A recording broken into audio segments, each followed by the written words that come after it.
Hey guys, sorry for the wait. I just had to get a few things. So let's get to it, and... Okay, hi guys! So we're gonna be doing, for our very first tier list stream today, and in honor of Pokemon's 30th anniversary, we are going to be ranking every starter Pokemon, every stage, including regional forms and mega evolutions. So I'm going to be very excited to do that with you all, because the last time I did a tier list like that was back when I streamed as, well, myself. And the ranking was handled a lot more differently than it was back then. So I was ranking the starters based on their lines as a whole. This time around, we're going to be ranking every starter stage individually. And this goes double for the regional forms and the mega evolutions. So we're going to be ranking all of that across all 9 generations, including some of the other spin-offs like Legends Arceus and Legends ZA, but not the ones from, say, Pokemon Mystery Dungeon or the unconventional stars like, say, the Eevees from Pokemon XD, or the GameCube Pokemon games like Colosseum and XD Gale of Darkness, and Pokemon Conquest, if anyone's ever played that spin-off. God, that takes me back. You guys remember when Pokemon actually had legitimately good spin-offs? Pepperidge Farm certainly remembers. Oh, do I certainly remember. So, how is everyone doing on this fine Monday? So for me, it's been fairly chill, a mix of chill and busy. It wasn't too bad at work today. Nothing too exciting happened. Let's see. And then I did my job coach meeting where I just, applied for jobs and all that stuff. Took a nap, and the new Deadlock hero just got revealed, or the next Deadlock hero just got released. So the next poll winner was Silver, who is a werewolf lady. And she kind of tapped into a weakness I have with waifus, and that's southern accents. There's a reason why I like Rogue as much as I do in the Marvel Universe, because southern accents are sweet dreams to my ears. Ah, yes. I'm gonna be down in degeneracy, aren't I? But, anyways, how about you guys? How are you all doing today? So we're gonna probably get started in just a little bit. I gotta make sure everything is up and running. At least as far as the site goes.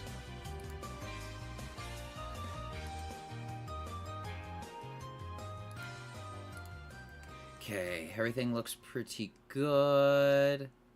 Make sure. Awesome. Awesome. Did I get everything as far as Discord goes? Let me see. Yeah, I did. So I think we should be ready to go in about 1 minute. So if you guys need to get your drinks and what have you...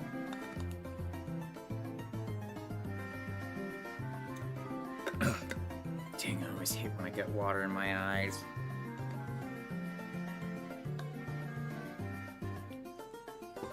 Hey, Gaweno! Welcome! How am I? I'm doing pretty alright today. Just a typical Monday as far as that goes. How about you, my friend? How's your day going along? So we're just about to doing good yourself? That's good to hear. So let's go on over to my browser scene, and we are about to get started with the tier list. So as you can see, we are going to be doing every starter stage. Not the ones below here, which are all the unconventional stars. Like, these are the starters from Let's Go Pikachu and Eevee, These are all the starters from Colosseum and XD Gale of Darkness, and these are the starters from Pokemon Mystery Dungeon. What we're talking about are the traditional starters that we have right here, which are good old Grass, Fire, and Water. And maybe after all this, you're a water starter purist yourself. So this is interesting for me. So I've always kind of bounced around between grass and fire starters, because they've always had designs that intrigued me the most over all others. But lately, I've been kind of on a, for lack of a better word, a hot streak for fire starters, because a lot of them have been really good as far as the lines go. Like, I love Hisui and Typhlosion a lot. Skeledirge has become my all-time favorite fire starter, even usurping my previous favorite Blaziken. And for Legend ZA, Mega Emboar has the most intriguing starter design, but we're going to cover those later. But Grass and Water have always been my consistent favorites as far as starters go, or if not, my all-time favorite Pokemon. So, since you're a water starter purist, Gaweno, what are your favorite water starters? So without further ado, we are about to get started. So we're going to start off with, I don't see typing, I see what looks the cutest, unless I know they obtain psychic typing later on. That was immediately your pick. Sounds like you're a Delphox person, which I'm okay with. Swampert, enough said. Oh, Swampert's a good one. Swampert's a good one. So we're going to be starting with, actually, there is one thing I want to do. So, how would you guys prefer me to go through the starters? So, do you want me to go through, like, the stages as they go through every generation? Or do you want me to start the first stages first, and then the mid stages, and then the final stages? You're basically a Gen 3 fanboy, but you love the other 1 through 5 generations. Favorite water type? Inteleon and Empoleon. Ooh! An Inteleon fan. A fellow Inteleon fan. I like Inteleon too. Hold on a sec.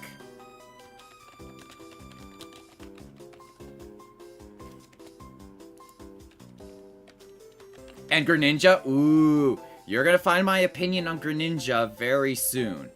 But all I could say is he's my all-time favorite Pokemon.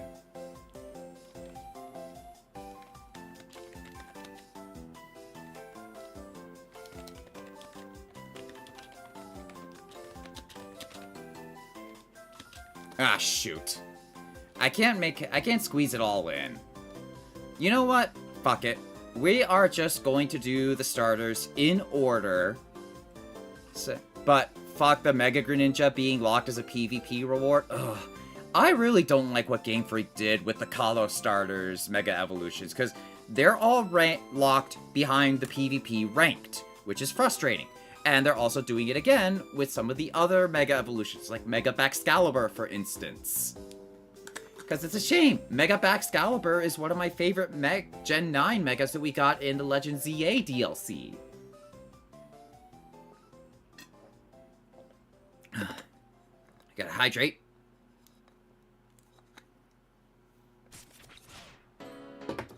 Okay, so without further ado, Mega Slowking was funny, but not as funny as Mega Starmie. I agree.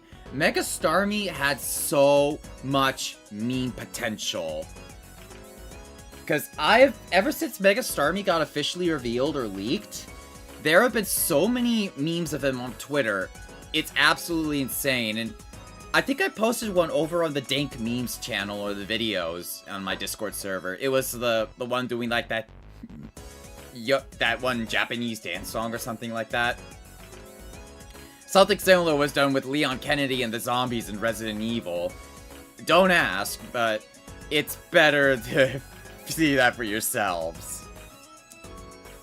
But I think we're starting to get ahead of ourselves, so if I were to go for rankings for you, it would be Swampert, Empoleon, Feraligatr, Blastoise, Greninja, Samurott, Inteleon, Quaquaval, and Primarina. Oh, I have slightly different rankings from yours, but you're gonna see. So, let's start with the one that started it all, Bulbasaur. So I know everyone and their mother always did prefer Squirtle or Charmander, but Or the one where Megastar me wearing Broly sash and bashing Gardevoir? What? What the fuck? That was actually a thing? You're probably gonna need to post a link into that over on the Discord server. Cause Pixar, it didn't happen. But anyways, so on to Bulb. I'll find that and share in dank memes. Alright, sounds good. Anyways, let's get to ranking. Bulbasaur, I think I find is a very charming little first stage. He's a cute little grass frog guy with a little bulb on his back. And I think that's a good way to start the starters. No pun intended. Hard to say where I would rank Bulbasaur, but... Let's see. So, S is the very best. A is very good. B is fairly good. C is decent, or the meh tier, as I like to call it. D is not really all that great. And F is what I like to call the trash bin, or the rubbish bin, in this case. So let's see. As a first stage, Bulbasaur does its job pretty good. So I think we're going to start it off by putting him in the B tier. He's a very solid mid-stage. I like him quite a bit. And I just really loved how he was represented in the Pokemon anime, where he was like the voice of reason among the starters. And he was one of Ash's most competent starters throughout the entirety of the anime. Very, very solid. So next up, we are going to is Evolution Ivysaur.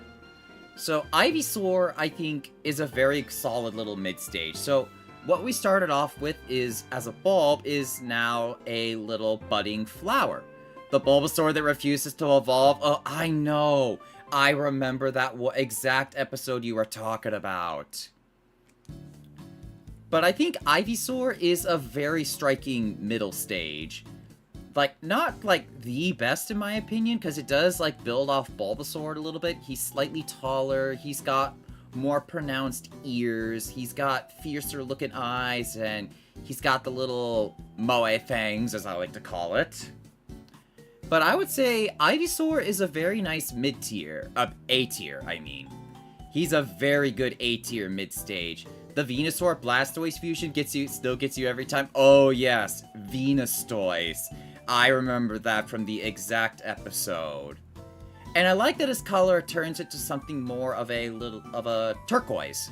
So we got Bulbasaur. So Bulbasaur's coloring is very interesting. So you see in the official Sugimori art is he's portrayed as a little mint green, but in the anime and the early watercolor Sugimori artworks, he was portrayed more as a turquoise color. So I do like what they did with Ivysaur here. He's very fierce looking. So on to Venusaur.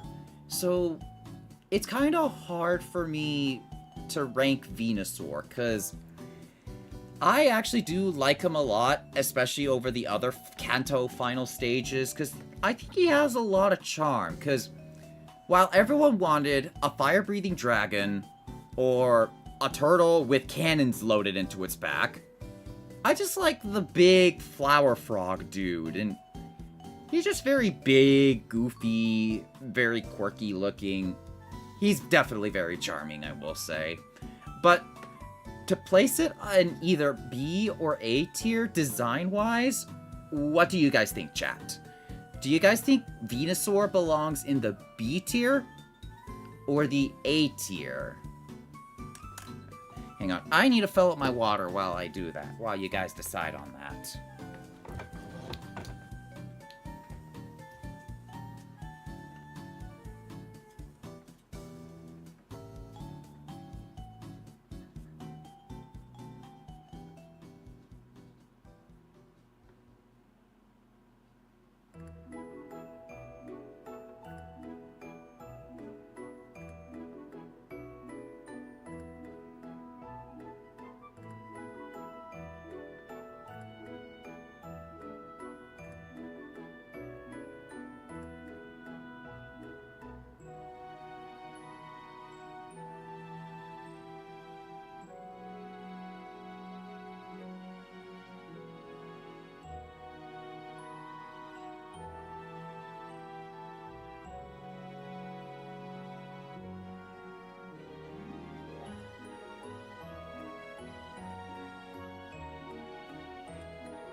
Alright, I'm back. Ooh, Miles, Dora Kaiser, welcome, welcome. How are you guys doing? So, we are currently ranking every starter Pokemon here. So, anyways, did you guys decide on where we could place a Venusaur? I was thinking maybe, let's see. This tail only goes to S, which means not enough for Totodile. Oh, yeah. Let's see. I would probably place Venusaur in maybe the lower A tier. A little lower than Ivysaur, because he's a little fat fuck here. But I still like him either way. So anyways, Mega Venusaur. So as far as the Kanto Mega goes, Kanto Mega evolutions go, Mega Venusaur, oh, sorry, I almost forgot to go to Venusaur. I think his official art does him dirty, yeah, because in the anime, he's got a lot more interesting poses, and especially the TCG art here. Because we got a lot of good stuff here as far as Venusaur goes, and it does a lot better for his coloring. He's not so wide, yes, because he's a chonker. That's what he is. He's a chonky boy. And the front-facing pose doesn't really do him enough justice.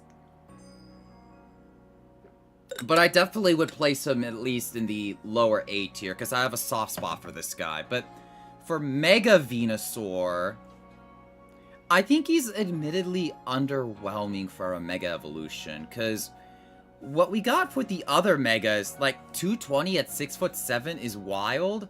Oh, for Venusaur? Yeah, he's a big boy.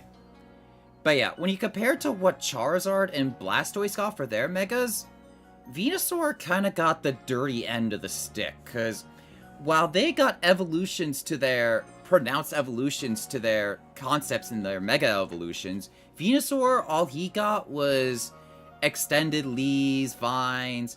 Almost makes you want to find your Switch again and check on your mons. Hey Frank, welcome. I think giving him the Turtonator treatment would have been great. Yes, I agree. Making them bipedal would have made Mega Venusaur a lot better looking, because as you can see, all what happens is the flower gets taller, the leaves start sticking out more, he gets more leaves on his back, and he gets a flower on his head. Whoop-de-doo. Very underwhelming for a Mega. Megatherium, aka Giant Sloth. Well, funny you say a Giant Sloth. Like, I actually did make a regional form for the Slakoth line, where the final evolution was based on a Megatherium Giant Sloth.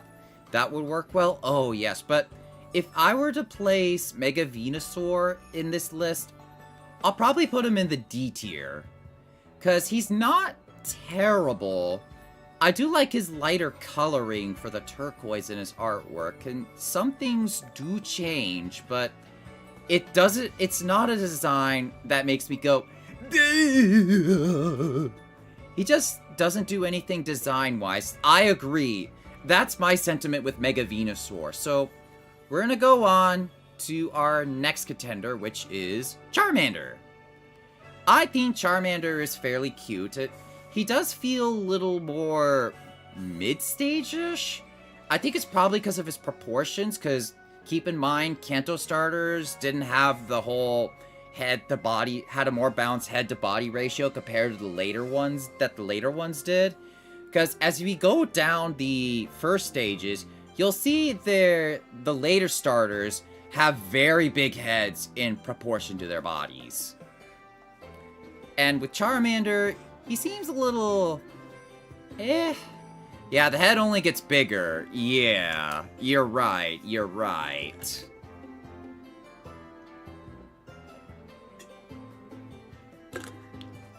So, if I were to place new starters, I have a big head and little... I got that reference!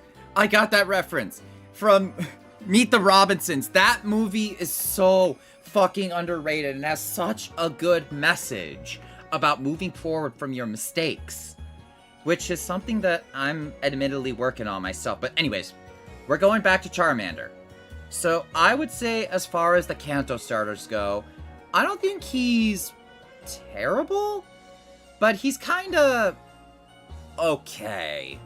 So we're gonna go place him in the C tier right here. He's a solid C tier for me too, Miles, yes. Though, let's get on to his evolution Charmeleon. Now, we're getting something a little more pronounced. I like that they went for a more bold red color here, and he gains a little horn on his top of his head. And he gets more fiercer looking claws. He's a very good mid-stage, so that's one thing I really like about the early generations. They did not slack off with the mid-stages here. So, let's see. Where would I place Charmeleon? Maybe a little bit below Ivysaur? I think I'd place him above Venusaur, but a little bit lower than Ivysaur. That's where I'd place him, because mid-stages, yeah, not sure if you noticed, but every gen is based on a certain theme. Yeah, I wish Charizard had an updated color scheme for the combined colors of Charmeleon and Charizard. Wait, Mega Y could have done that? Oh, that was a missed opportunity. Yeah, I noticed every starter since Gen 4 had a very consistent theme to them. So for instance, Gen 4 starters are all based on myths and legends. So Torterra is based on the world turtle from Hebrew mythology. Did you see Mega Charizard Z? Yes, I did. He's more of a black color. Anyways, back to where I was. Mega Infernape is based on Sun Wukong from Chinese mythology. And Empoleon is based on Poseidon from Greek mythology. Gen 5 starter theme is royalty. Darkfire would look cool like Galarian Moltres. That would be cool. Like a scale gradient that prominent with the ring tips. Oh, that really would have been gorgeous. So, Gen 5 starter theme was royalty. So, Serperior is based on English royalty. Emboar is based on Chinese. And Samurott is based on Japanese.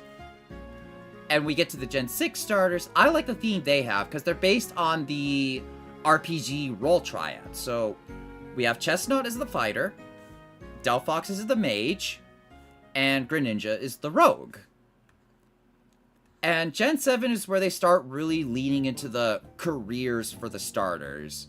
Because we got Decidueye is an archer. They're all based on different types of performers. Because Decidueye is an archer, Incineroar is a heel wrestler, and Primarina is a singer, more specifically a prima donna. That's in her name. Then we get to the more culturally, regionally cultural-based ones. So, Rillaboom is based on... all the Galarian starters are based on different activities in the UK that are very popular in the UK. So, Rillaboom is based on drummers. Cinderace is based on football players. I'm doing it by the UK terminology and not American soccer. The latest one based on Rio, yeah. And Inteleon is based on Secret Agent movies. And then we get to the Paldean starters, and they're all based on forms of culture and entertainment that kind of originates from the Iberian Peninsula. So we got Meowscarada as a Harlequin magician. That's based around. And we have Skeledirge, which is a Day of the Dead singer. And we have Quaquaval, which is based on a carnival dancer from South America. I mean, Cinderace would be hell of a running back or a wide receiver, yes. So let's see. Where was I? Ah, yes. So I think we're gonna put Charmeleon here in the A tier between Ivysaur and Venusaur for now. So next, we get on to Charizard. Okay. I have a very strong opinion on Charizard. Like, I get it. He's the most popular starter, and there's a reason why Game Freak markets him to death. I think, I'm putting all of that aside and putting all of Game Freak's Charizard cocksucking aside, I think he's a very solid design. He's a simple design that's a fire-breathing dragon, long-necked dragon, and it works. It's a little bit goofy, mostly like with how the head's done, but the Mega Evolutions do improve upon that. So, if I were to place him, I'd put him a little bit below Bulbasaur. It's aged well as a design because it doesn't take risks, yes.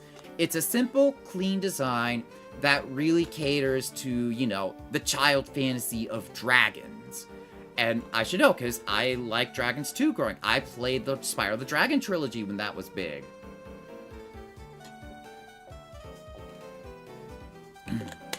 But what I do, they made him look awesome in a Smash 4 trailer going against Mario. Oh yes, that was good. But what I don't like about Charizard is they cater so heavily to Charizard, to all the Charizard pandering and all the Gen 1 fanboy nostalgia slop, because he gets played the favorites over all the other Kanto starters ever since Gen 6. So let me tell you all how the Charizard bias kind of came in. So in Gen 6, Charizard got 2 Mega Evolutions, while his contemporaries only had 1.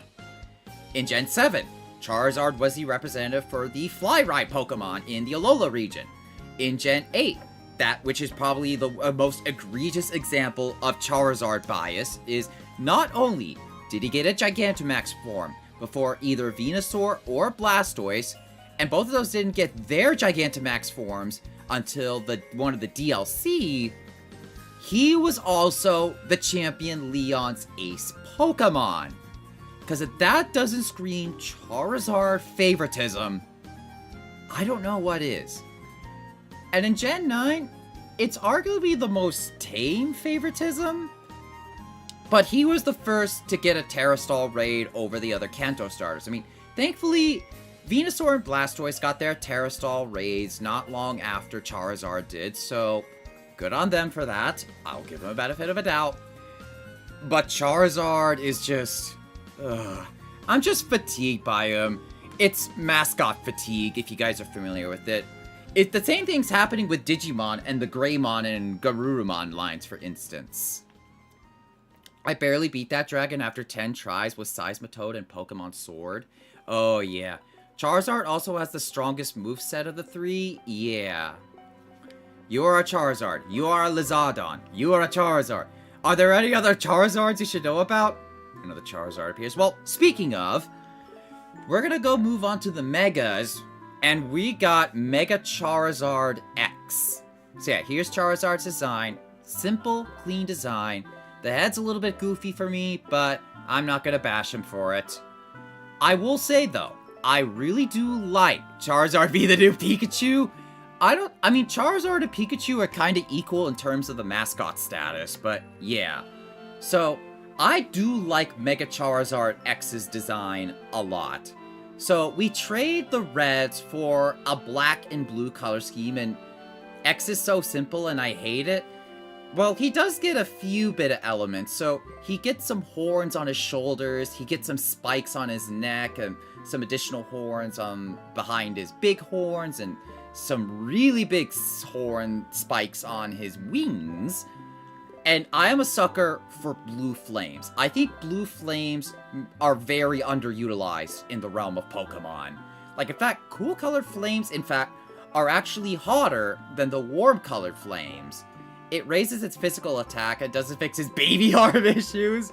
Well, you're not wrong. Going back to Charizard one more time, he was so overused they took Pokemon Trainer out of Smash 4 for him and Pikachu. Ugh, I know. That was a thing.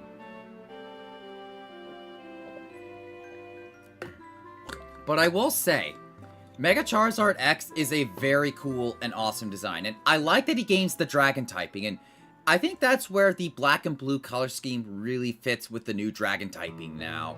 Because he's a lot more fiercer, more aggressive, more pronounced claws, fiercer heat. I think he's a very good Mega, by Charizard bashing aside. So I think we have our very first S tier here. Now, let's get on to Mega Charizard Y. Yeah, that too, yeah. Anyways, so Mega Charizard Y is more of an extension from base Charizard's design. So here, while Mega Charizard X grows for like a more fiercer look for its more physical abilities, Mega Charizard Y leans more heavily to the special attacking, because we got the more singed looking wings. He gains little wings on his arms, he gains a third horn on its back, which I think really does add to his design, and even gains like little spikes on his tail. You love Y so much more. It's hard to say which one I like more. I think Mega Charizard X wins it for me from the color scheme alone, but Mega Charizard Y is still a very, very good design. Not like super eye-popping like Mega Charizard X was, but I will say he's still a very good design. So we're gonna go place him in the A tier above... Maybe above Charmeleon? What do you guys think? Should we place him above Ivysaur or below Ivysaur? Y also has the better shiny?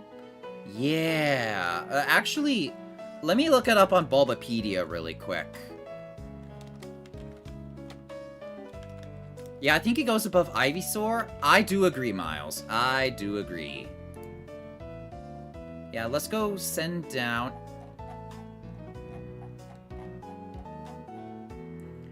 Oh, you're right. Yeah, I like that he get... Well, he doesn't have the black that the shiny Charizard, base Charizard has, but he gains a more purple look and magenta look. Because you know what he reminds me of? Fatalis from Monster Hunter. That's what shiny Charizard Y gives off me. He reminds me of Fatalis from Monster Hunter. I'd put both Megas in S just because Y doesn't overdo it. I do agree. Yeah, he looks kind of fatty, yeah. But I do like Mega Charizard X's shiny, too. So, I think we're gonna go place him... I think they're both very solid designs that build up, that improve on Charizard's design. So, we're gonna go place them both in the S tier for now. So next, we got Squirtle! Let's see... Squirtle is my second favorite Kanto starter, because he is a cute little turtle, and I love him for that. And I did like it. Y expands on the already simple but excessive comp set, and they fixed the noodle arms, yes! Because I really liked that they gave him wings on his arms. But back to Squirtle, there's a lot I like about this line. He's very, about this stage in general. He's very cute, simple, doesn't really overdo it in the design standpoint. I like his little squirrely tail of sorts. And I did have, his old card growing up. Because I don't really have much to say about Squirtle's design except he's good. He's really, really good and I like him. All I can say to that is, I like turtles. Yeah, Squirtle Squad was also the greatest thing for the Indigo League. Agreed. So I'm placing Squirtle a little bit below Ivysaur, because I think Ivysaur wins on the Rule of Cool, in my opinion. So, we're gonna go next on to Wartortle.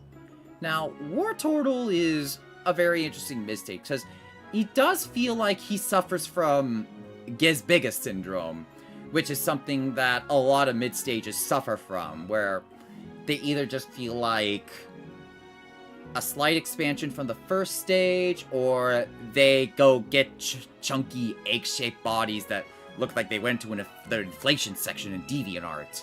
But Wartortle does save the design a little bit from the little fluffy ears and tail, and they also change his color scheme to be more indigo colored. Indigo, fuchsia, lavender. What do you guys think Wartortle's color would be? Wartortle is such a clean mid-stage, though, but I wish something would do with the cannons. Yeah, I do wish he had something to do with the cannons, with when it evolves into Blastoise, because he does feel like the odd one out of the mid-stages. Especially with the little feathery bits, but he's not a bad design. Not at all. So, if I were to place Wartortle, I'd place him above Charizard, but below Bulbasaur. Make him a fair bit bigger and give him, 2 shoulder guns on his shell? Yeah, I do agree on that. So, next up, Blastoise. Now here is another iconic starter.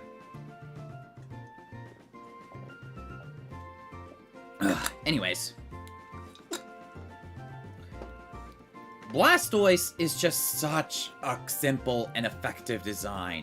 He's an absolute chonker lord. The cannons on his shell are full swing with his design.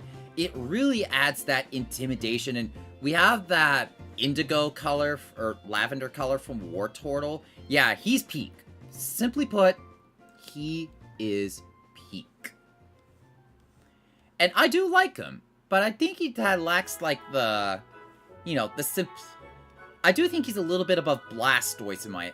Yeah, but he does have such a bad move pool that he'd also be a Steel type, but that's your competitive thought process. Yeah, I do agree on that, but keep in mind, we are talking about the starters from a design standpoint, specifically. Because the problem is with my last tier list, we also ranked them by their battle usage, but that kind of made it feel bloated, so we're doing it by designs.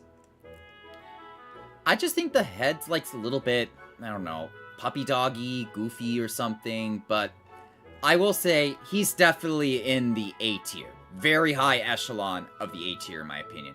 He's a very peak design, very clean. Yeah, he does look like a dog. Yes. I think that's, excuse me. I think that's what a lot of Gen 1 designs suffer from. But next, we're gonna move on to Mega Blastoise. Now, this is what I like about Mega Blastoise. They make him look less like a dog and definitely look more heavily armored and more tortoise-like. And he really does add to the design a lot. So the two cannons on his back become one giant cannon, and he gains shells on his arms, which turn into like these with their own little arm cannons. Wait, you hate this thing? You hate Mega Blastoise? I think he's really cool. Like, he turns into a walking howitzer here. Which is saying something, because we actually do have a howitzer Pokemon with Clawitzer. But I think he builds off the... Yeah, because we got G-Max Blastoise. Oh, right, yeah. Unfortunately, the list I had doesn't... Because I do like what they did with Gigantamax Blastoise, where they turned him into a full-on Bastion. But I do like Mega Blastoise a lot. I'd place him above Base Blastoise, but below Mega Charizard's X and Y. I like the arm cannons, but I'm not sold on the main cannon above his head. Yeah, it does look very heavy, and it doesn't look like it compartmentalizes very well. I do agree. But I think we'll place him a little bit below Base Blastoise. Or, I'll place him slightly above Base Blastoise. Because I think I just like him how he looks there. Above that. Okay, next up, we're on to the Johto starters. If they made him quadruped, you'd be much happier? Yeah, that would have been pretty cool. Okay, so next up, Chikorita. So, I'm gonna be upfront about this one. I don't like Chikorita. I think her shape is just way too simplistic, blobby, and doughy. Like, Chikorita looks like a bean. Yeah, you're not wrong. Like, he looks like something I would make out of Play-Doh or modeling clay as a 5-year-old. And which is saying something, because I actually did make my Fakemon from modeling clay initially to help make my designs. But they don't really make it clear on what Chikorita is based on just looking at it. Because it looks way too simple. It looks like it could be a male, but it's not. But when in reality, the whole line is based on sauropods. Like, she looks like someone from the Bean Kingdom, from the Mario RPG games. Yeah, you're right. She does look like something out of the Mario and Luigi games. So, I hate to do this. Chikorita is our first F tier on it. She's cute, but she's just way too blobby and doughy. Next, we got Bayleef. Now, Bayleef is a massive improvement over Chikorita. We see Bayleef starting to get the sauropod shape into form. The little vine buds on its neck grow into like all these full leaf furls, and the leaf on its head grows a lot bigger. And I like that it also has like the yellowish coloring here. I think it's easily one of the best mid-stages that we've gotten as far as the grass starters go. Because it finally starts giving Chikorita a shape, and I like it for that. So we're gonna go play... Yeah, this would be another S tier for me. It's so much better. I agree. So, as far as where we put Bayleef, I'd place her a little bit below... Let's see. We'll put her up down below the Mega Charizards. And I'll probably swap their placings a little bit. So Mega Charizard X is going to get a little bit above Mega Charizard Y is going to be above Charizard X. Just over the fact that he just does a lot more with his design over Mega Charizard. Even though I do like the color scheme of Mega Charizard X. But yeah, Bayleef, very good mid-stage. But on to Meganium.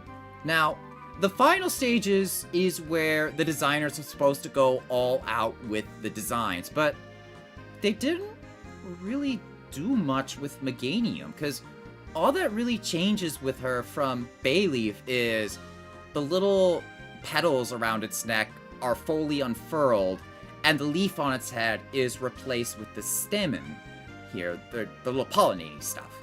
And the yellow turns into a, like, nice, saturated green here. It just feels underwhelming when we expect a lot more from the final stages. So, this is going to be a very easy D tier for me. It does a bit more over Chikorita, but it's just, as a final stage, it doesn't really do much. Sorry about that, but we're gonna go on to Mega Meganium, which actually is an improvement over the base stage.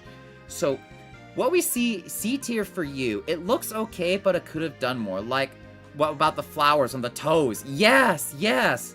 I think C tier would be good. We're gonna place it a little bit below Charmander here. That's a good way to put it. Like, that's a very good way to put it. We're going to put it in the lower C tier here. So Mega Meganium actually does improve on its design a lot. So we get the frills around the ankles. We get more flowers around its neck to the point where it looks like a little posh... It looks like a little posh model. It's cute. And the little stamen, like, swirl around, which really does add to the design, and I like that it gains the fairy typing too, because it's a lot more frilly and cutesy. I like it. I don't love it, but I like it. It's just lame in comparison. I do agree. Yeah. So I think we're gonna place... I'm gonna place Meganium in the upper D tier, and we're gonna put Mega Meganium in the high C tier.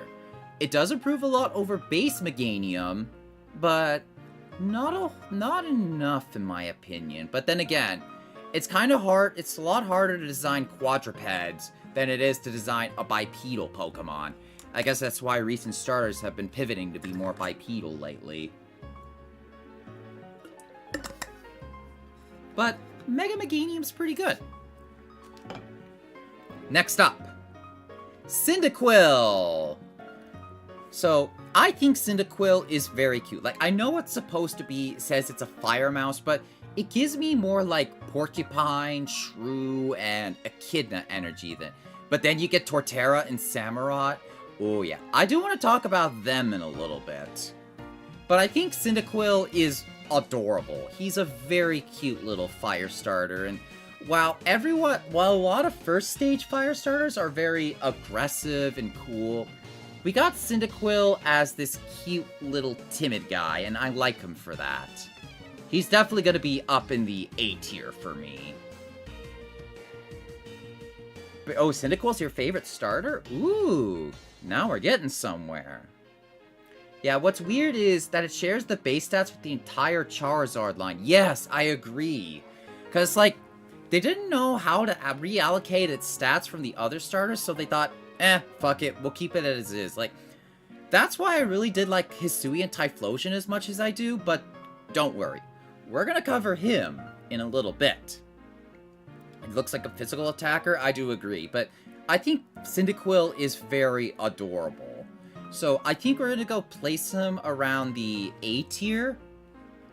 Probably... We're gonna go place him a little bit. Cyndaquil's a baby. If he hurts Cyndaquil, you apologize. Yes, you better apologize to Cyndaquil, you bastards, if you make him cry. So let's see. I think we're gonna go place him a little bit above Blastoise? Nah. We'll place him a little around here. Between Blastoise and Ivysaur. Now, next up, we have Quilava. Quilava, I think, is another solid mid. This whole stage is just a great natural evolution. Yes, I agree. So, we started off with Cyndaquil, which has, like, the shrew, or porcupine echidna looks, and then we get to Quilava, which takes on a more mustelid appearance.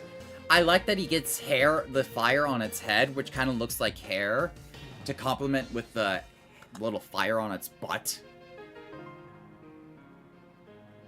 I just think it really does a lot to add to the silhouette of it. And really does help to stand out of its identity. So I definitely do think it does go up in the S tier for me. The fire splitting to the most vulnerable spots is a really clever play on prey animal. Yeah, I agree. So, let's see. Where would I place Quilava? I would place him below the Charizards, a bit above Bayleef. I think that'll be good, because I think it does have a more cohesive shape, because while Bayleef really hard carries the whole line here, for Quilava is a very steady progression into the line. And it's funny, like, because my cousin always did grass starters for the most part. And Gen 2 was the only generation he did not go a grass starter. Because he just did not like Chikorita, and he went with Cyndaquil instead, because Typhlosion was just a much cooler Pokemon. Speak of the devil, we're on to Typhlosion now, where we started off with a little timid echidna, then into like a more determined weasel or ferret, and then we get to this badass. A fierce, fire-breathing Wolverine thing. The one thing is, I wish it kept the tail flames. I agree. I mean, we do get that, like, little sharp part in the tail here. But all in all, Typhlosion is just a very awesome design. Everything about his design just screams fierce, aggressive, awesome. He just screams ferocity, and I love him for that. So I think he's definitely on the higher end of the A tier for me. But the crest is gorgeous, yes. It's so intimidating yet simple, and the blue is pretty. I really do like the blue on his color palette. It really does add a lot to the type, add a lot to stand out on its own from other fire starters. So where would I place him? I would place him above both the Blastoises. I got at least a few of those Typhlosion V cards once. Ooh, nice. Alright, now we go on into his Hisuian form. So, we can see he goes on for a look of a spiritual monk, and his flames become more purple to go along with the ghost typing he has.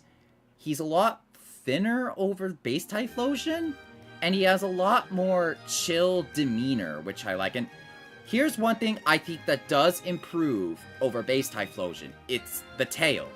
So, as we go back to base Typhlosion, it's very spiky. I wish he crawled on all fours. I do agree. Like, the funny thing is, Typhlosion does canonically walk on all fours. But in every media he's portrayed in, he is primarily shown as bipedal.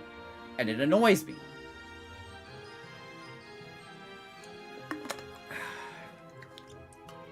Anywho, we are back to Hisuian Typhlosion. But yeah, he has a much more mellow demeanor. He looks like he smokes weed a lot, and I love him for that. I really do love him for that. Like, what I like about him, because he's a lot more mellowed out compared to the other Firestarter final stages. While every Firestarter final stage we've seen are all fierce, aggressive, and sharp, this guy's a lot more mellow and cool, and looks like he smokes a lot of weed a lot. And I like him for that. It makes him stand out a lot more, and I think the cool colors do a lot to help complement the ghost typing.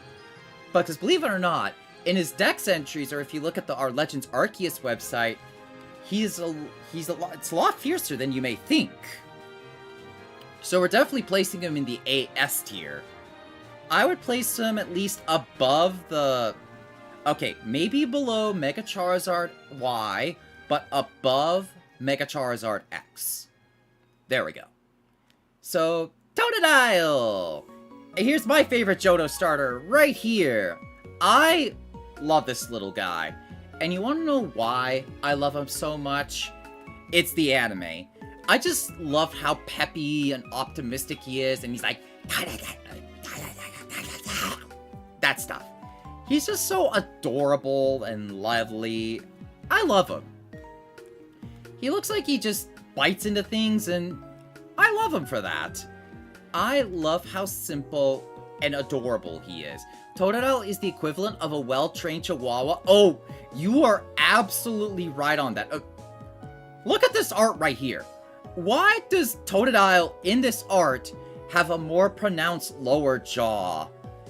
It looks like he got stung by a bee drill or something. Like, what did they do to him here? He's a silly goober, I agree. Like, he's like my first amazing first stage. He's just an amazing dorky little guy, and I love him for that.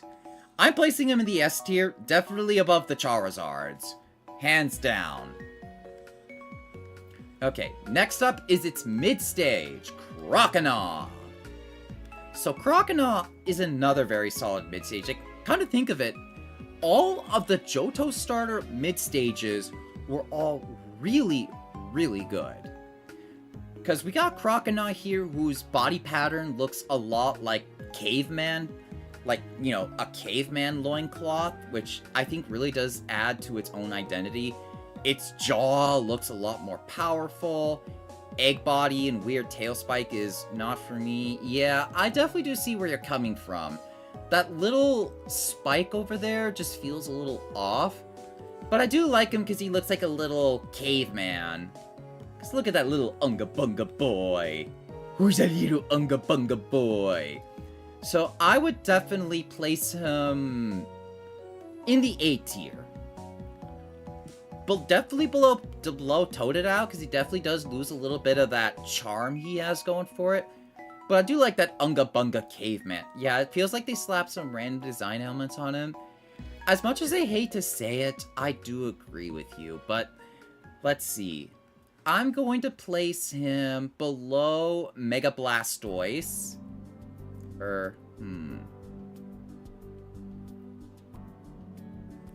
Yeah, probably above Blastoise. And we're gonna move Cyndaquil above a little bit. There we are. And now we're gonna get to some good stuff. Feraligatr. Now here is a very fierce design. Like, he looks like he can bite a steel bar in half. And I am all for that. He is a very fierce... Sloot! Hello! If you don't give Chikorita a higher rating simply because you can rhyme with Thickerita, hi, Sloot. Well, I hate to do this, but Chikorita is an F tier for me. Because she's just too blobby and doughy, or, as you say, Thickerita. I blame you for that, Sloot. How do you feel that you inspired me for a pun? Anyways... Feraligatr is a very solid design.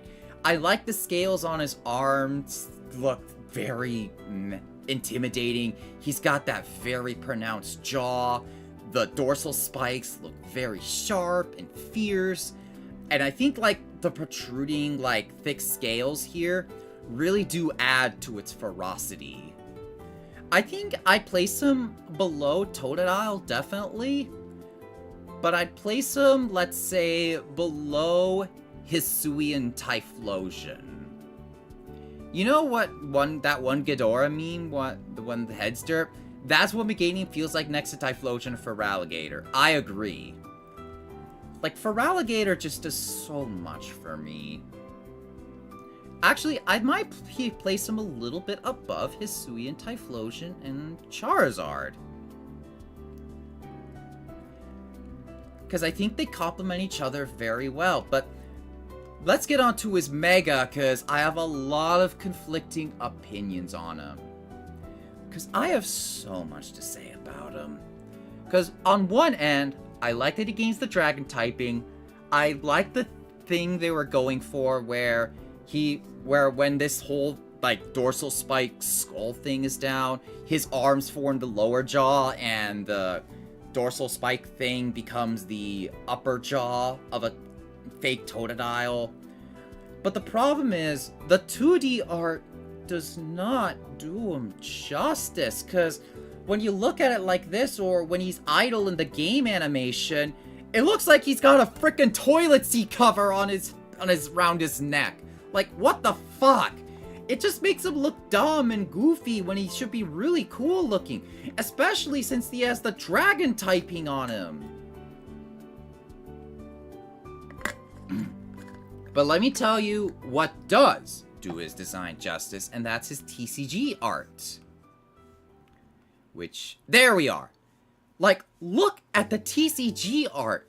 We can finally see the full vision and realization, and he looks absolutely menacing. He looks awesome. He looks powerful and ferocious, which is exactly, if Escape would be fine, yeah. Or if it would like down more often, like in the TCG artwork, I'd forgive him. But look at this. Cool, ferocious, awesome, stupid, ridiculous, and it just looks silly. I'm very conflicted on this. So I would place some, something like Drudigan's Wings too. I agree. I would place him, I'll put him in the lower B tier, mostly for the fact that it doesn't, I get the vision, it looks a lot better when in the right poses, but the still poses that we do have just don't do them justice, man, I tell ya. When it looks good, yeah. Yeah, I'll probably place him in the lower B tier here. So yeah, that is all of the Johto starters. So we are on to the Cohen starters, which is some of the most peak time to start the best gen. Yeah, baby! So Trico! I do like this little guy quite a bit. I do like geckos, and I think they're very interesting reptiles. And I think they did Trico really well. And I like that they made his design, very standout without any grass elements. Like, his tail could probably count, but that's kind of stretching it. I don't like his head very much. Yeah, I just don't like the little round mouth. But I do like this little Gex dude here. Because, yeah, I think the snout looks a little bit silly to me. Hold on. Oh, didn't mean to do that. Yeah, because the snout looks a little round and silly, but he's not a bad design by any means. I like him. I do like him quite a bit. I wouldn't say he's great, but he's definitely around in the B tier. A little bit below Bulbasaur and above Wartortle, in my opinion. But, oh, we're going into some peak design stuff over here. Grovyle. Now, Grovyle is what I think is in the top upper echelon as far as mid-stage designs goes. He gains a lot more Raptorian elements with the little arm leaf blades. He has like a nice little big long leaf strand on his head, which I think does help him stand out among the whole state along the line as a whole. It just looks so good, and he looks so sharp and slick, and I would argue he is my favorite stage of the Trico line, in my opinion. And I think most of it had to do with the anime. Because Grovyle because the anime really did Grovyle a lot of justice, because they made his green a lot more pronounced. In fact, we could also see the TCG artwork. Yeah, because you could see the TCG artwork goes off the pixel artwork, and He looks a lot more avian and Raptorian. I loved his cry too. Yeah. I mean, the Raptorian look does look a little weird, but I really do like when they aim into his more reptilian aspects of him. Like in this artwork right here. Zorgerbot, hey, welcome on in. Kamen Rider Dream would love this Pokemon. Hey, Zorger, welcome on in. How are you today? We're currently ranking all starter Pokemon ever made. Like, this art does Grovyle a lot of justice. So I would say Grovyle is a very easy S tier for me. So let's see. I would put him above Charizard, maybe above Feraligatr. I would definitely place him above Feraligatr, but below Totodile in my opinion. He is just an amazing mid-stage that I think all mid-stages should strive for. So now we move on to Sceptile. Now, Sceptile I think is still a very cool design. They do lay off like the Raptorian or Avian elements of it. He does still keep the arm blades, which I do like. And he has like that big tree for a tail. But he does feel like a downgrade to Grovyle in my opinion. Like, he's still a great design, don't get me wrong. He feels very powerful and fierce. Because some artwork does do him justice. Like here, for instance, the ones that show off his more dinosaur side. Because as you can see, the Sceptile line does draw inspiration heavily from Velociraptors. Or scientifically accurate Velociraptors, Grovyle especially. Oh, didn't mean to do that again. Yeah. There we are. But I think Sceptile is a very solid stage. So where would I... Anyways, how are you doing today, Zorger? Let's see. Where would I place Sceptile? I would definitely place him below Grovyle, definitely. Would I place him above Venusaur or below him? I would definitely place him above Charmeleon, I will say that. There we go. There we go. Now we go into something that actually does improve upon him and puts more emphasis on the Raptorian elements. Mega Sceptile. Now he looks so freaking cool. And it is a massive upgrade to the design. He gains the dragon typing, as you can see, so he gains a lot more like reddish elements to his design. He has like red outlines on his eyes. His little tail, his head frills are a lot more pronounced, looking like dragon horns. He gets like little red tips on his leaf blades. He has like this cool little leaf chest he has going on. And he's got a whole Douglas fir for a tail with a bright red... Hello, you can also call me Zorg or Zorgy to make you cute. Alright, Zorgy. I appreciate it. How'd you find me, by the way, Zorgy? I do wonder.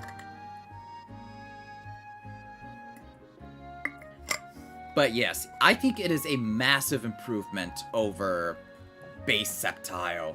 And I like that he actually fires the tail at enemies. And he gains a lot more of these seeds on his back. And he even gains some orange and red to make the design a lot more pronounced, I would say.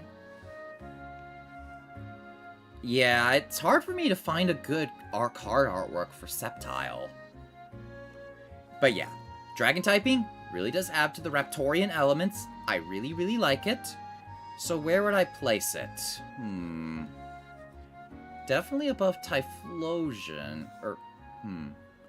I would place it above Mega Charizard X. Or no, maybe a little bit below. Because he does lack that color scheme cohesion or something. I don't know.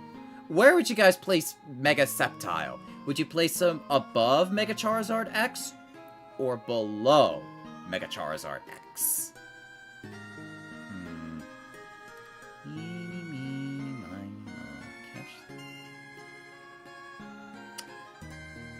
Okay, Dinky recommended you to me because you like Kamen Rider.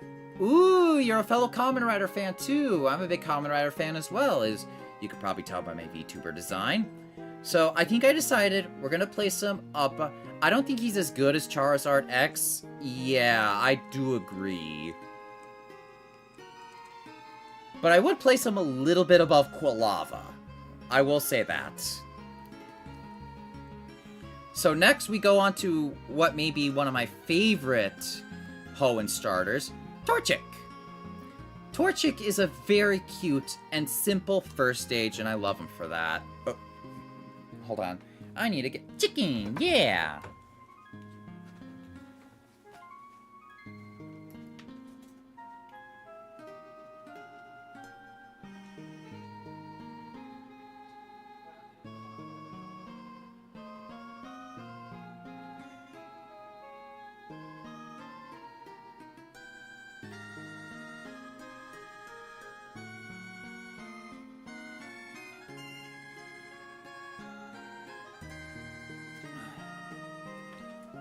But yeah, look at him. He's a cute little chicken.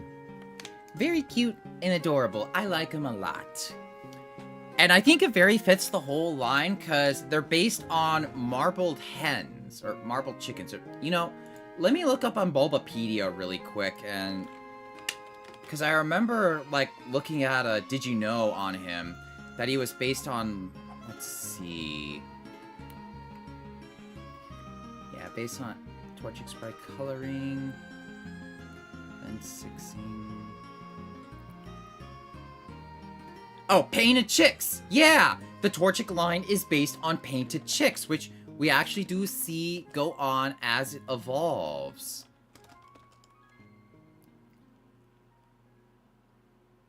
Yeah, Painted Chick. Japan. Yeah, because they start off really cute and colorful, and they start becoming ugly, and we'll see that as it evolves. But I think Torchic is a very cute and simple first stage. Definitely in the A tier. So where would I place him? I would place him maybe probably in the middle. Below Ivysaur, but above Squirtle. And then we get to Combuskin. I think Combuskin is it does look phallic, but a pen is necessary to write all those details down if we're going to be going like that. But innuendos aside, it does fit into the progression of the Painted Chicks because they start off really cute and then they become ugly, and Combuskin definitely does fit the bill. But it has a very simple and effective mid-stage design because we see the fighting elements go in. He looks like he was ready to kick me in the face, which I think is exactly what they were going for.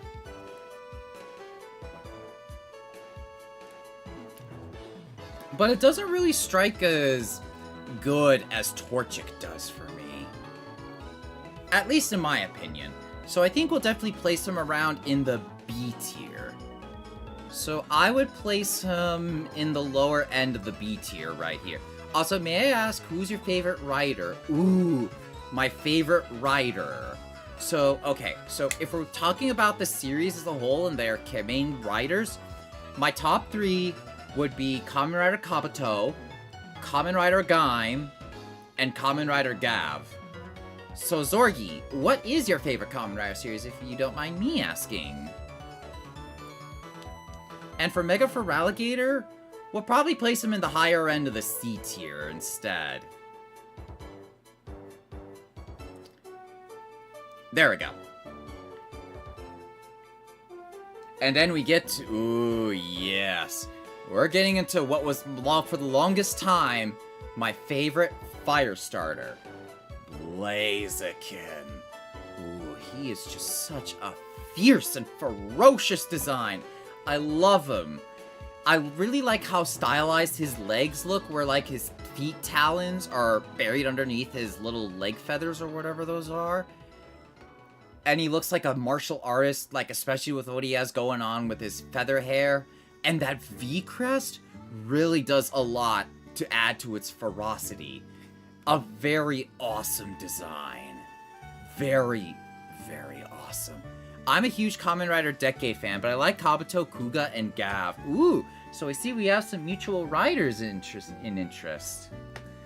I like that, and I've been watching Kuga too. Kuga is a very good series, but it's not afraid to get dark, I will warn you guys.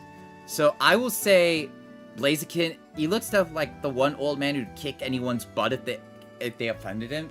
You're absolutely right on that. So if I were to place Blaziken, I would probably place him...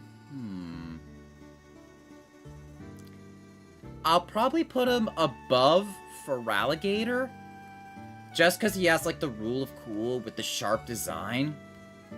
But let's get on to Mega Blaziken. Now, Mega Blaziken, I think, is more or less the same as base Blaziken. I like the little hairstyle he has going on, especially with like the little rooster crest up here. And what he has going on with the body, and I like the addition of black to his color palette. But I don't like that his wrists are perpetually like these flaming ribbons, whereas in base Blaziken, they're more like wrist guards that activate like triggers. They're more of a toggleable fire, which I actually do kind of like in fire starters, whereas they kind of ditched that with Mega Blaziken, because I'm kind of torn on that.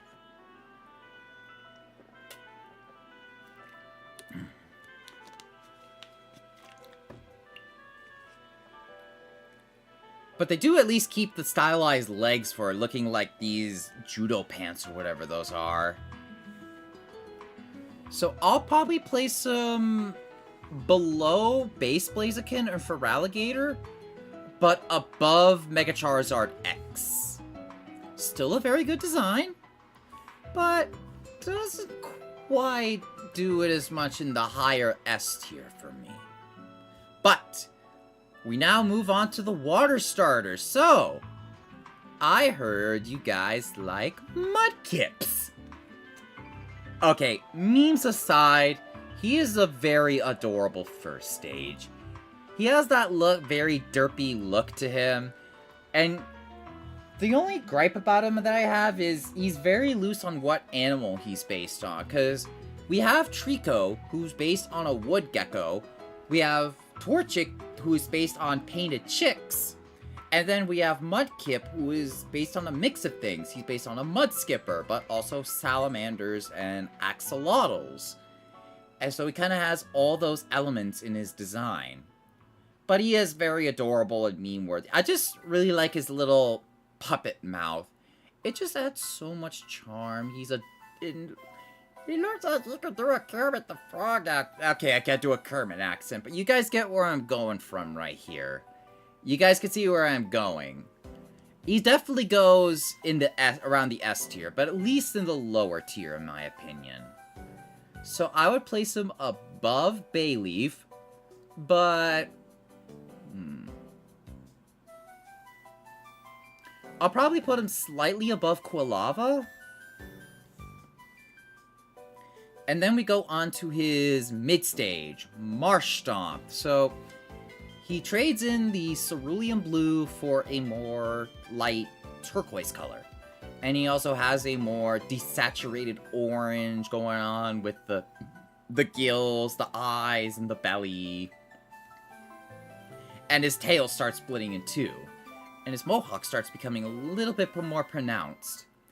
As far as mid-stages go, he doesn't really strike much to me as, say, Combuskin or especially Grovyle does. I think he definitely sits along in the B tier with Combuskin. Slightly lower in that tier, but he's still decent. He's a cool little guy. I can't blame him for that. Next up is Swampert. Now, when I saw the final evolutions in, like, my cousin's Ruby and Sapphire strategy guide, I wasn't sure what I thought of Swampert, if I was going to be honest. I know he does have a lot of fans, like Ueno, for instance. I know you like him a lot, and I know a lot of other people like Swampert quite a bit, and I'm not going to judge you guys for it. Swampert's a very cool design, and He's very good, but he just doesn't have that coolness or the edge factor that I really like in Sceptile or Blaziken. He's definitely not a terrible design, not okay, but he's good. He is pretty good. I would probably place him in around the B tier. Let's see, would I place him above or below base Charizard? That is a dilemma to say the least. Where would you guys place him? I want to mention your Hoenn team is Swampert, Slaking, Aggron, Grumpig, Dusknoir, and Salamence. Ooh, nice. When I did Omega Ruby, my team was Sceptile, Slaking, Manectric, Swellow, Frostlass, and I forgot who was my last one. I'll probably place him a little bit below Charizard because he just doesn't have that edge factor to him. I'll probably need to look on Bulbapedia.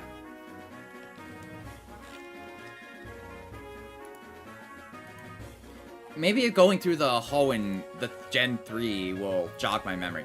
Oh yeah, I think I had Shiftry in my team. Or no, was that my Emerald team? Because in my Emerald team, I had Blaziken, Aggron, Shiftry, something like that. It wasn't Sharpedo, because I already had... Oh, I had Crawdaunt! I had Crawdaunt in my team. That was who I had in my 6th slot. Crawdaunt was a very cool design, I will say. But anyways, on to Mega Swampert. Now this I feel is an improvement over Base Swampert. Because while Base Swampert feels flat as a pancake, we get to this big absolute unit. Like, he looks like he drank 3 gallons of protein shakes and did the Saitama exercise method every single day.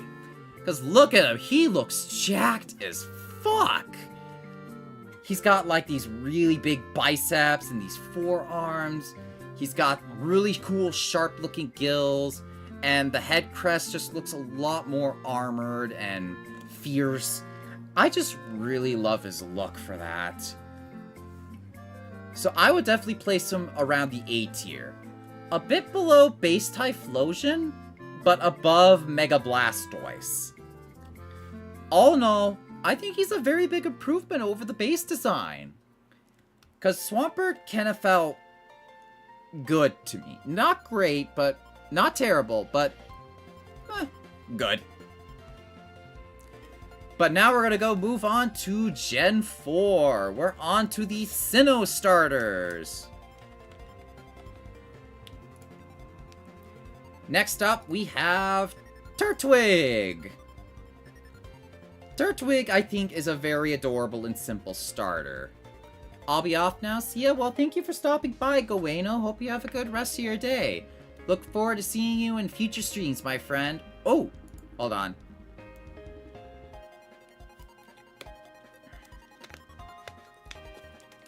Okay. Anywho, I was just kind of going through my Discord messages for a little bit. Hold on. Awesome possum. Anyways, Turtwig is just a very cute and simple first stage. I do like him quite a bit. I like that the little twig on his head kind of looks like the little beanie cap with the little propellers, if you know what I mean. But the spoil shell he has on its back kind of looks more like a shell and not like, well, soil? Especially with how the evolution progresses. He's definitely a higher B tier starter for me, in my opinion. He's very cute, simple. I like him. Or maybe lower A tier. He kind of lacks, like, the simple charm of Bulbasaur, but he does feel a bit above Trico, in my opinion. So we'll place him right there. Next up is his evolution, Grotle.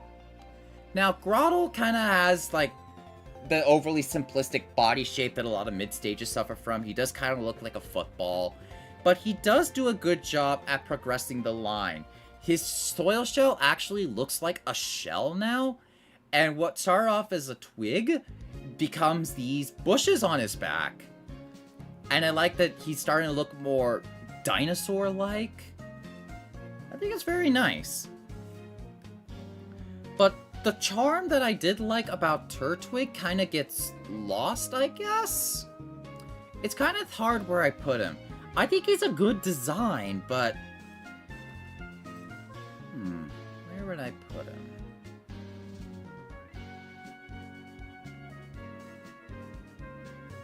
Let's see. To put him above or below Turtwig? I think he gets a little below Turtwig just for the body shape, as well as Trico, but he does do a little bit above Wartortle because there's actually a visible progression in the line. So now we're gonna move on to Torterra. Oh yes, I think I had a hard time choosing between him and Empoleon as my starter in my Pokemon Pearl run, but Torterra won me over for a few reasons. One, I really love the dinosaur look he has going on. He looks like an Ankylosaurus minus the, the cudgel tail. He has like these really fierce spikes on the side of his head because they're like actual horn protrusions. But the dog nose is a little bit silly. And now we have the soil shell going for that big crescendo. It's now a full-on ecosystem because it's got little mountains, even a tree on its back, and there's even like dirt over here on the side of its shell, and there's even grass growing on it. I just think it's a very, very good final stage. But would I say it's a great one? That's a good question. I think I'd put him maybe below Typhlosion in the A tier. All in all, he's a very good design. I like him. I like him quite a bit. He's very cool, chunky. He just scratches a lot of my right itches as far as Pokemon designs go. So on to the fire starter, Chimchar. Honestly, Chimchar I think is okay. Nothing about his design really strikes my fancy, and they already did the tail flame thing to death, what with the Cyndaquil and the Charmander lines, but I wanted to hear your guys' thoughts on the Chimchar. What do you guys think of him?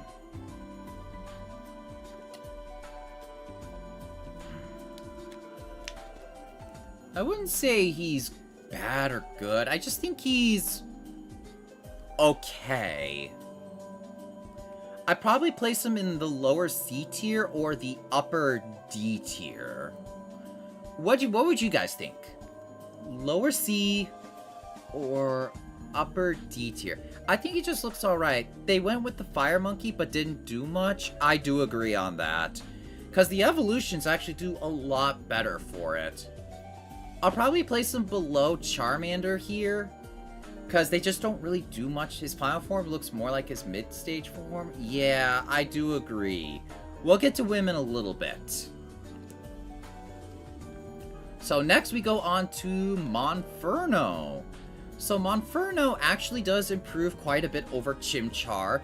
He gets a lot more striking colors because we got the red above its nose and the blue lining around its eyes and the yellow rings around its arms and the white fur around its neck. So we start to see how the line develops because he kind of reminds me of like a mountain monkey of some kind, and he actually does have a tail. But again, they don't really do much with his design all that much. So if I were to place him, definitely above Mega Feraligatr, because I'm seeing the vision.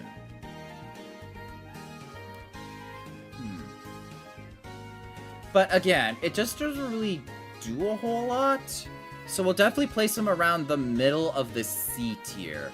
Above Charmander, but below Mega Meganium. So next up, we got Infernape. So now we got a much more realized line here. The yellow rings become these cool yellow golden swirls around its shoulders, its hands, its knees, and its body.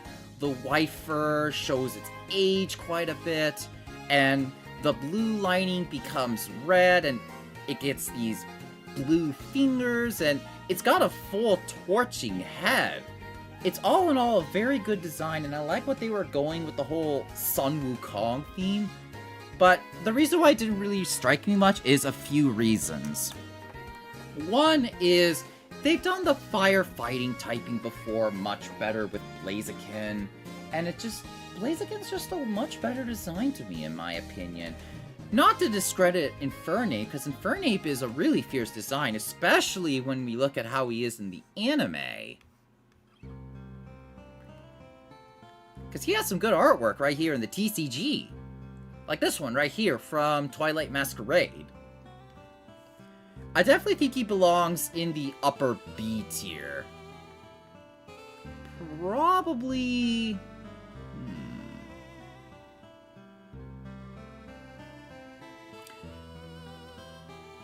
Where would I place him? Definitely above Grotle. But above Trico? Yeah, I think he doesn't have the charm that Trico has, in my opinion. Okay, so now we got through Infernape. Let's get on to the next stage, Piplup. Piplup is just an adorable little first stage. He is one of my favorite first stages, and he's a favorite of a lot of my other friends, too. Piplup is just charming, adorable, and cute, and I like penguins. Penguins are very, very cute. Because what's not to love about a cute little bubbly penguin? He's got a very good color scheme going for it, what with the little ice blue, the nice cerulean type blue, and with some yellows to help balance out the color palette. It is just downright adorable, and the round shapes really do help complement it. I would say it definitely belongs around the S tier. Probably above Mudkip, in my opinion.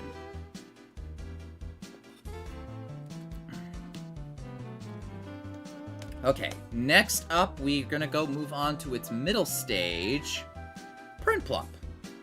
Prinplup, I get what they were going for. He has the little crests going on with the macaroni penguin, or whatever they're called, the ones with have like those yellow eyebrows, or whatever they're called.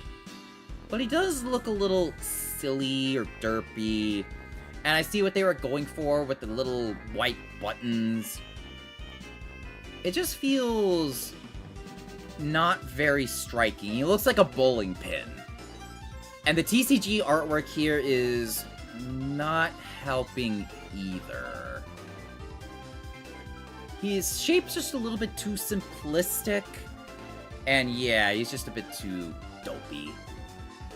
I'll place him below Meganium, but above Mega Venusaur in the D tier. And next up, we got Empoleon. So I like Empoleon quite a bit. I like that his typing is very unique that has yet to be replicated, which is water and steel. And we do see the steel going on from the tips of its wings. And we see what we're going for with its design. They went with Poseidon mixed with Napoleon Bonaparte, and hence why it's called Empoleon. And the little buttons become like a full frill on the chest. He gains some really nice sharp designs, and the crest becomes a full-on crown, which I think really does a lot to help the design. But for whatever reason, while it's a good design, it just doesn't reach the greats that other final stages did. I mean, make no mistake, Empoleon is a very cool design. Just, for whatever reason, it's not great. It's good, but not great. He's definitely ranks among the upper B tier, or at least the middle of the B tier pack. definitely above Infernape. Yeah. Where would I place Infernape and Polion together? I just think Infernape has a slightly better design than Empoleon. Because I think Infernape just has that monkey energy to it, which I like a lot. Okay, so now that we got through the Sinnoh starters, let's go on to Unova. So we're going on to Snivy. So Snivy, I remember when he first got revealed way back in 2010 when I was in high school or community college. Because a lot of people just gravitated towards him because he had that lovely smug energy to him. In fact, everyone, before his official English name got revealed, everyone called him Snivy. Smugleaf. Everyone called him Smugleaf. Because look at him. He's a smug little guy. And he's got like little stubby legs and arms. And I think like these little yellow frills here really do quite a bit to make it a lot more posh.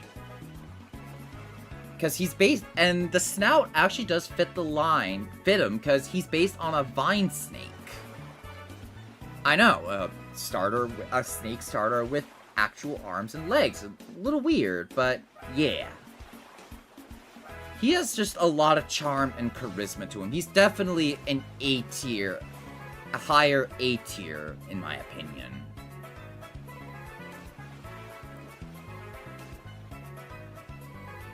I think he strikes me a lot more than Torterra, just because he has that smug charisma to him, which I kind of like. Is that the reason why I like Rizzard so much? Okay, on to its mid-stage. Servine! So Servine does build good bit from the first stage. So we got the V-crest going on, that's fully yellow. It gains a little tip here on its head. It gains more ovular eyes, its arms are like these little stubby leaves. But it feels like just a bigger Snivy, I would say. Because I get it. Mid-stages are very hard to design for, because it's very hard to reach that just right point for them. So if I were to place him, he's definitely ranks among the C tier. So I would place him above Mega Meganium, but below Mega Feraligatr. And then we go on to Serperior. So what they were going for with Serperior is a look of an English royalman. So we got like the V-crest looking like a royal cape or frill. And then we got these two little parts here that look like crown. And then he has that royal look to him. And he's got these cool markings all over its body. But he loses the legs, which is, yeah, a bit of a bummer. But he does keep his stubby little arms at least. But it just doesn't really strike me much. I was expecting a lot more for the final stage, I guess. So if I were to place Serperior, I wouldn't say he's great. But he definitely does rank above Mega Feraligatr. He has a much more realized vision than he does. But it just doesn't really hit the good tier right here. Okay, onto the fire starter, Tepig. So, I think Tepig is a very underrated first stage. I like that the rear part of his body looks like a diaper or a pair of underwear. And his head looks like his head plus ears look like a bandana. He's just a very charming, simple first stage. But it does feel somewhat simple, I will say. The art does a better job realizing him.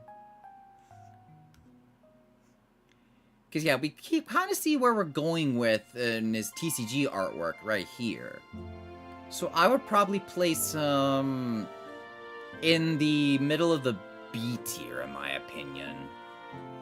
Probably lower.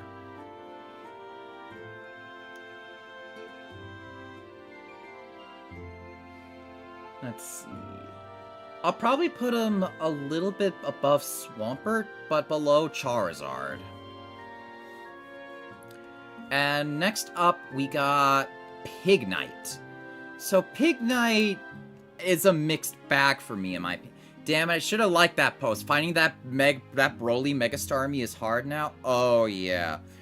That's why you always bookmark the stuff that you like on Twitter. Always make sure to do that, my friends. But now that we see with Pignite, he goes for like a more leotarded wrestler look to him. And he gains like a little Chinese look. And I think he does a much better job with that than Monferno did. And I think the egg-shaped body does feel justified given, well, it's a pig and he's a fat ass, and pigs are naturally fat asses. But again, it's an egg shape, so it does kind of lose that a little bit. So I would probably, let's see. Would I place it above or below Combusken?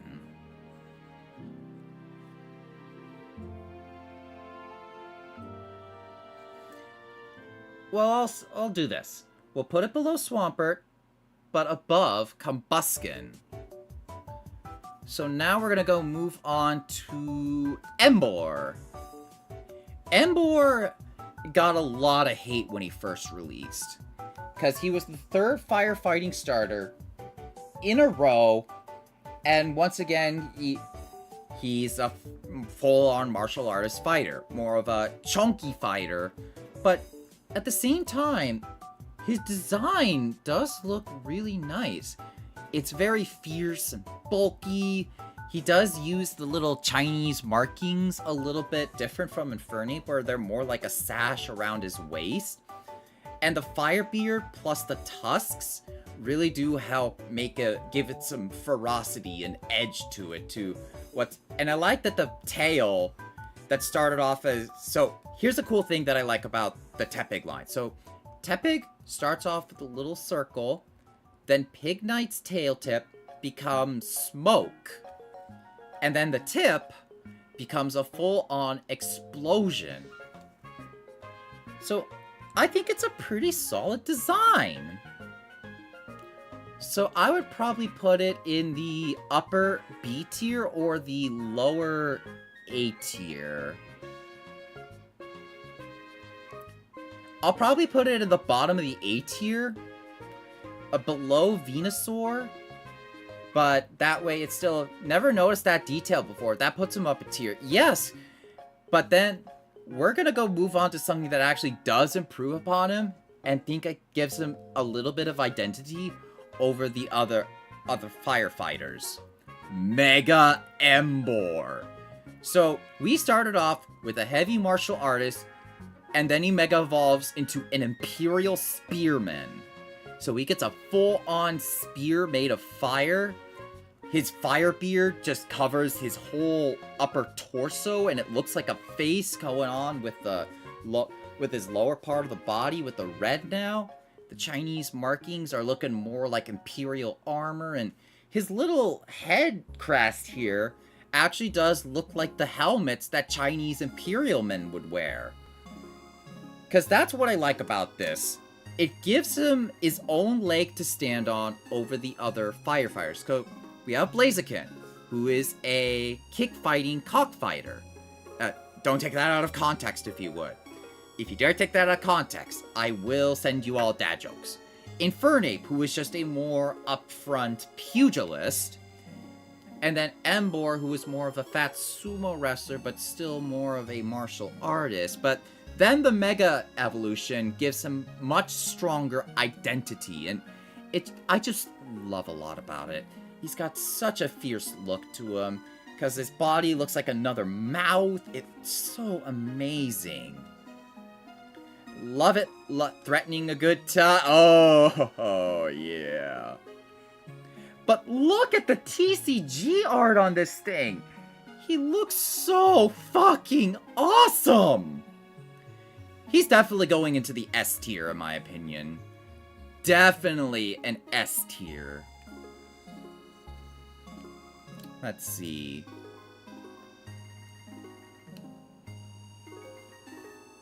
I'll probably put him alongside Feraligatr, or maybe below Mega Blaziken. Hold on. Okay, so we'll put him above Mega Blaziken, but below Feraligatr. Okay, so on to the water starter of the line, which is probably my favorite in Unova, Oshawott. Oshawott is cute, but at the same time, his body shapes look too simplistic. He looks like a scoop of vanilla ice cream put onto a clod of seafoam with a little shell onto it, because the shell on its belly feels a bit tacky, and it just kind of takes away what the other parts of his design, because it kind of looks like a snowman as well. He's cute, but doesn't really quite do it for me. So we'll put him in the upper C tier here. I think he's cute. Okay, could use some work. But we're gonna go on to what is my favorite part of the Oshawott line. Dewott. Now, Dewott is another I would gladly put on the upper echelon of mid-stage starters. So, we got the white fur, which turns into a full-on turquoise over its body. It gets some blue fur acting like a sash or scabbard where it puts its little shell swords in. And now it looks like a fledgling samurai, and it gets the white whiskers here. Very cool. Very, very cool. And it gets like this little head tuft, which I think really does add to the design. He's definitely an S tier mid-stage. Where would I put him?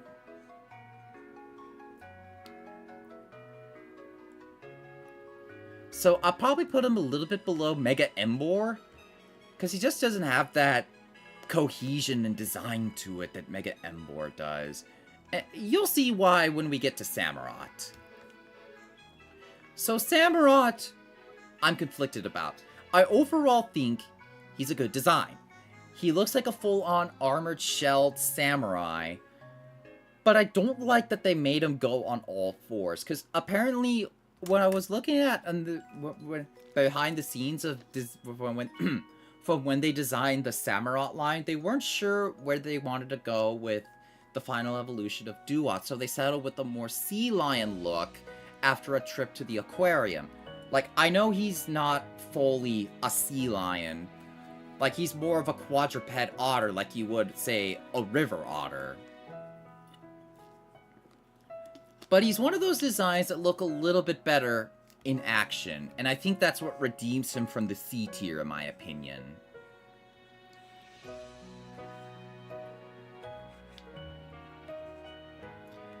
Because I do like his design quite a bit, because he does look like something out of a cultural Japanese painting. So where would you guys place Samurott? So I would probably put him in the upper B tier here. Probably above Infernape, but a little bit above the first stage Grass Boys here. So Hisuian Samurott. So when I first graded him, I put him in the lower tier because he looked like an edgelord from Hot Topic, but now I actually do appreciate it a little bit more. Because they did swap a good... Because I don't like that they kept the blue and all that. It's only slightly darker, but some of the design elements do change from it. Because his whiskers become more unkempt and curly. Even gets one underneath the bottom here compared to Space Samurott, which is a lot more uniform. And the shells are a lot more sinister looking. He's got, like, the purple, dark purple, magenta look going on for, like, He even gets like these magenta toe tips here, and his swords are more curved too. And even his tail. Oh yeah, I forgot. His tail is based on a Japanese war fan. Because he truly does feel a lot more, well, formidable. Because I think we'll put him above base Samurott. But not below, like, the grass starter favorites here. I like Hisui more because the colors work together like a Rogue War. Yes! Because while base Samurott is mono water, Hisui and Samurott is water and dark type. Because he's actually based on Nobu...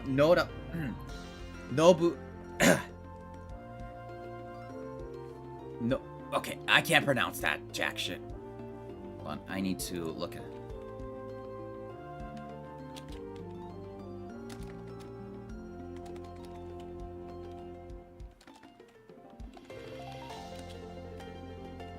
Sengoku period. Nobunaga! Oda Nobunaga, yes. He was one of the most famous and most sinister shoguns to ever have been in the Sengoku period. And that's what they were kind of going for. An evil, dark shogun. Okay, so now that we got done with the Unova starters, we're gonna go move on to the Kalos starters.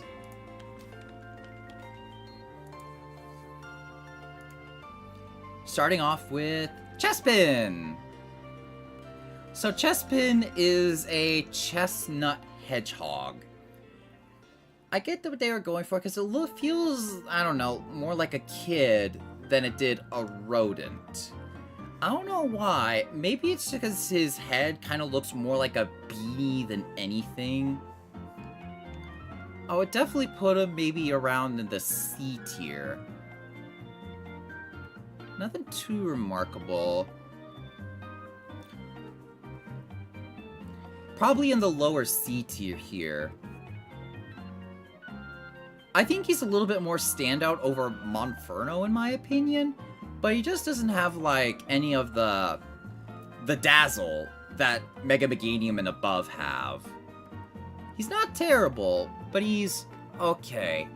Kind of feels more like a kid in a onesie than it does a rodent. And oh my god, Quilladin. This guy, what do I have to say? He's one of the worst mid-stages I've ever seen. Because they went way too much with the egg body to the point where he looks like he came out of the inflation segment of DeviantArt. I mean, in fact, if you look at his artwork, you could just tie a string to him and he looks like he could he looks like he could come nicely as a balloon. Just Quilladin looks dumb. He just looks really, really dumb. Definitely in the F tier. At least Chikorita has the charm going for it. Quilladin just looks really... Yeah, puberty hit this thing worse than me. Yeah. Like, that's what happens with mid-stages. They can either be really good, or, in Quilladin's case, really, really bad. Okay, now we're gonna go move on to... Before we go into Chestnut, I need to go to the bathroom, because your boy needs to pee. So I will be right back.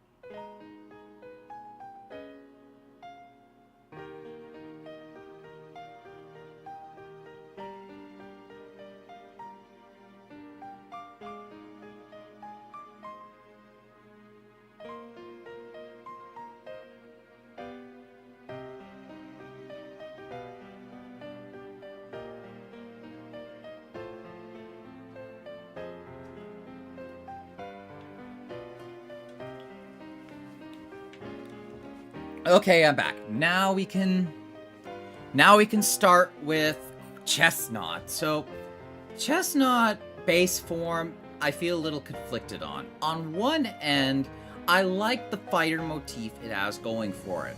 And the fact that its arms can come together to form a shield. Let's see if we can find one that does it justice in the TCG artwork. Nothing in the TCG artwork, I'm afraid. But he lacks that, I don't know, the cool factor.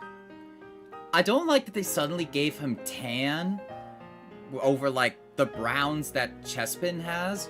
Because we do see the brown left over in his claws and his toes here. And we do see a little bit of brown up here. But the tan added just feels a little off-putting. He's good, but he's not great. I'll definitely put him in the, let's see, upper C tier or I think he belongs in the higher C tier. Maybe a little bit below Oshawott. But yeah. But let me show you a redemption. Mega Chestnut. Now we get to see this thing fully realized. So I love that they added a little gold crown over its head. It really does fill the royal knight motif it has going for it. The green becomes darker, it gains gold claws and toes, and the red becomes darker, like more of a mahogany color. And you can even see it like protruding from his back, leaves protruding from its back like a cape. It looks really, really cool. And the shields that are on its shoulders that could come in together to form a large hammer it wields. It's awesome! See, that looks 10 times better with the colors alone. I agree.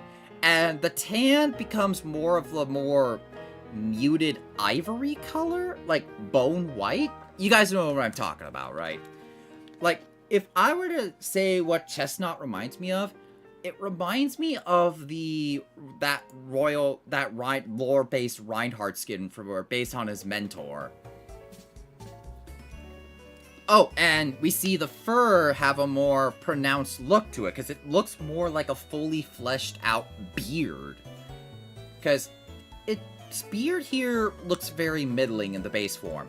But in the Mega, oh yes, he looks like he's worn a few medals from battle. I would say he definitely belongs in the S tier. A huge, huge redemption of the design. Let's see. I'll put him below Mega Blaziken because he just kind of lacks the little oomph it has. So we're going to go move on to Fennekin. I think Fennekin is a very cute first stage. I have a thing for Fennec Foxes. I think they're a very cute animal, and I think they're a very good representative for the fire starters because the large ears of Fennec Foxes are what they use to, you know, help resist the heat of the desert. And I think it fits with the Fennekin here because it has that ear fluff it has going on for it. It's just a very cute and adorable first stage. And it's got that moxie it has going on for it. It's definitely an A-tier first stage. But where would I place it, above or below Cyndaquil? I'll probably put it above Blastoise, but below Cyndaquil. But, oh no. I really like the Fennekin that was featured in the 1 series of the anime. You mean XY? Yeah, I liked Fennekin in XY. But, oh boy, Braixen. I know a lot of people like it. It's cute, I will give it the benefit of a doubt, but there's just something about its design that makes me feel uncomfortable. Maybe it's the fact that it has black legs that look like leggings. Maybe it's the proportions that are very scrawny and more human-like. Like, it feels more like a magical girl in a fursuit more than it does an animal. And its dex entry in Fennekin does say that it eats twigs, and so we see that develop where it has a tail, where it has a stick in its tail that acts as its magic wand, because it and the ear fluff, it's one of the few mons that look too human. I agree. That's what it puts me off. Like, it gives me I'm gonna be Rule 34 to death on DeviantArt vibes. It's definitely probably in the lower D tier or the higher F tier, in my opinion. So I think...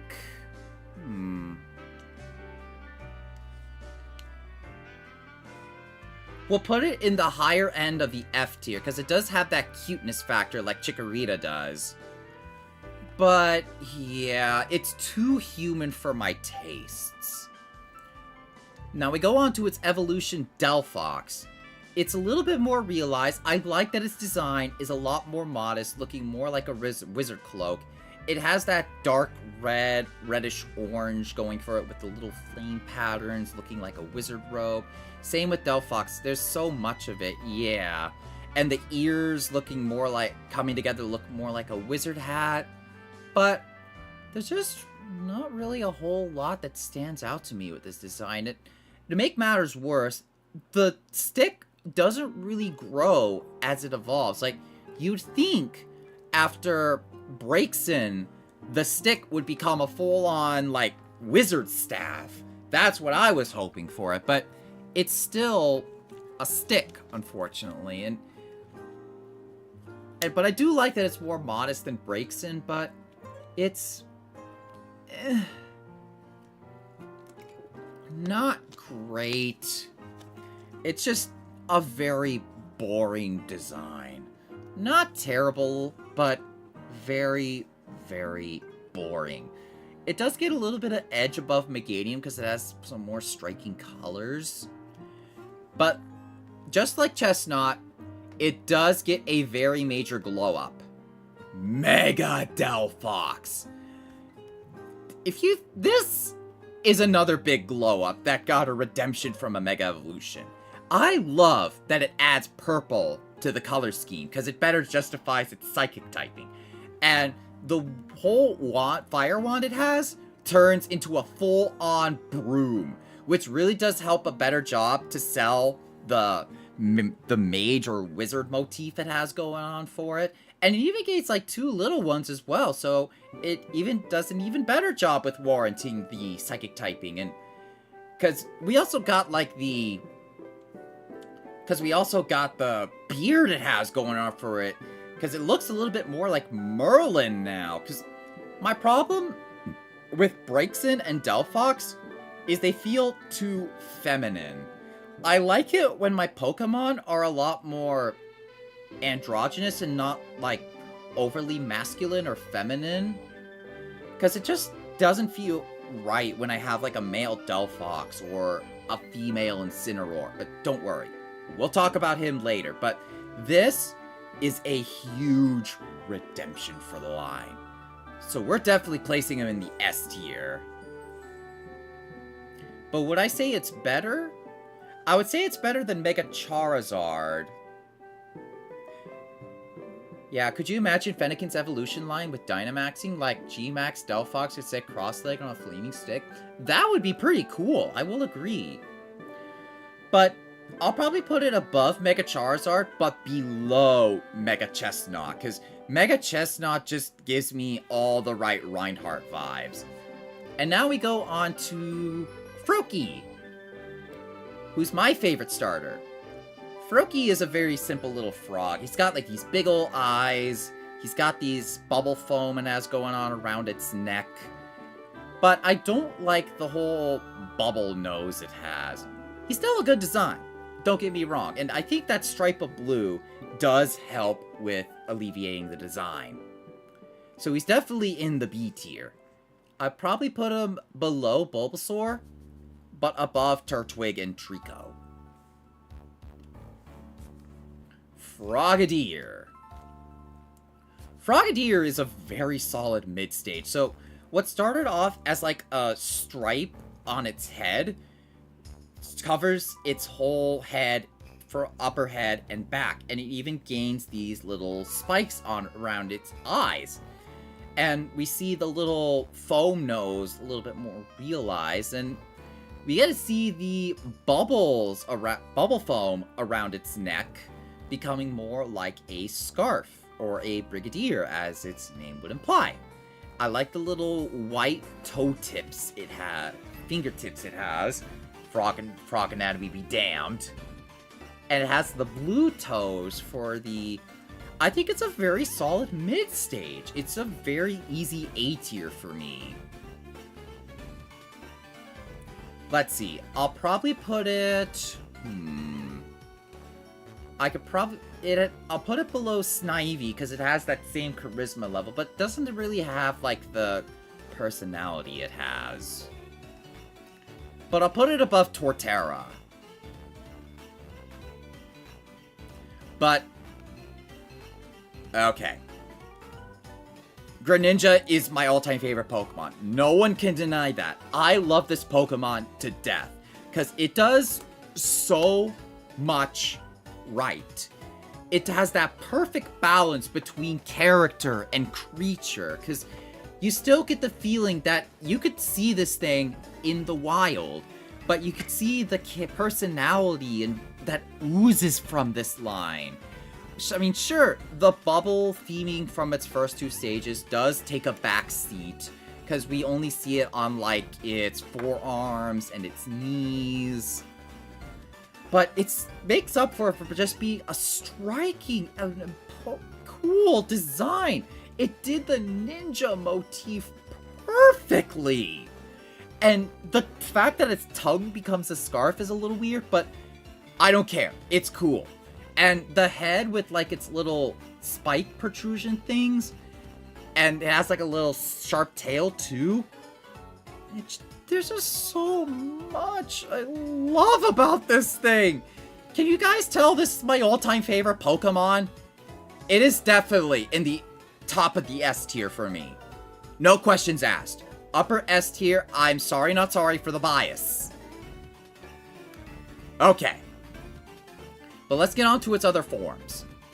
Ash Greninja. So I like the big shuriken it has on its back, and the addition of black is very cool, and adding the red to the color palette does give it cool. But I think it starts to lean more. I think you like the turtle one more, yeah. JK. But I think it does strike a little bit lower to me, because I think it leans more into the character than the creature that Greninja has. It's still solid. I think it still strikes really, really good. But it definitely is a noticeable peg down from, let's see. I'll put it below Blaziken, but above Feraligatr. And then finally, we got Mega Greninja. So, I think Mega Greninja is good. It's a very solid design. And the thing is, Chestnut and Delphox had such huge glow-ups. It was insane that they redeemed their lines. But Mega Greninja, I think it was just really hard to improve upon perfection. Because I like that it goes for a more fully black look, because looking like a ninja's gi. It has this cool, sharp water mask over it that makes it look like a cool vigilante. And it has, like, these shurikens that are more pronounced on its thighs. And the fact that it's upside down on a shuriken is cool. But it just makes it a little bit weird. Like, if you turn it right side up, you start to appreciate the design a lot more. So I think it's going to go around at the... I think it's a bit...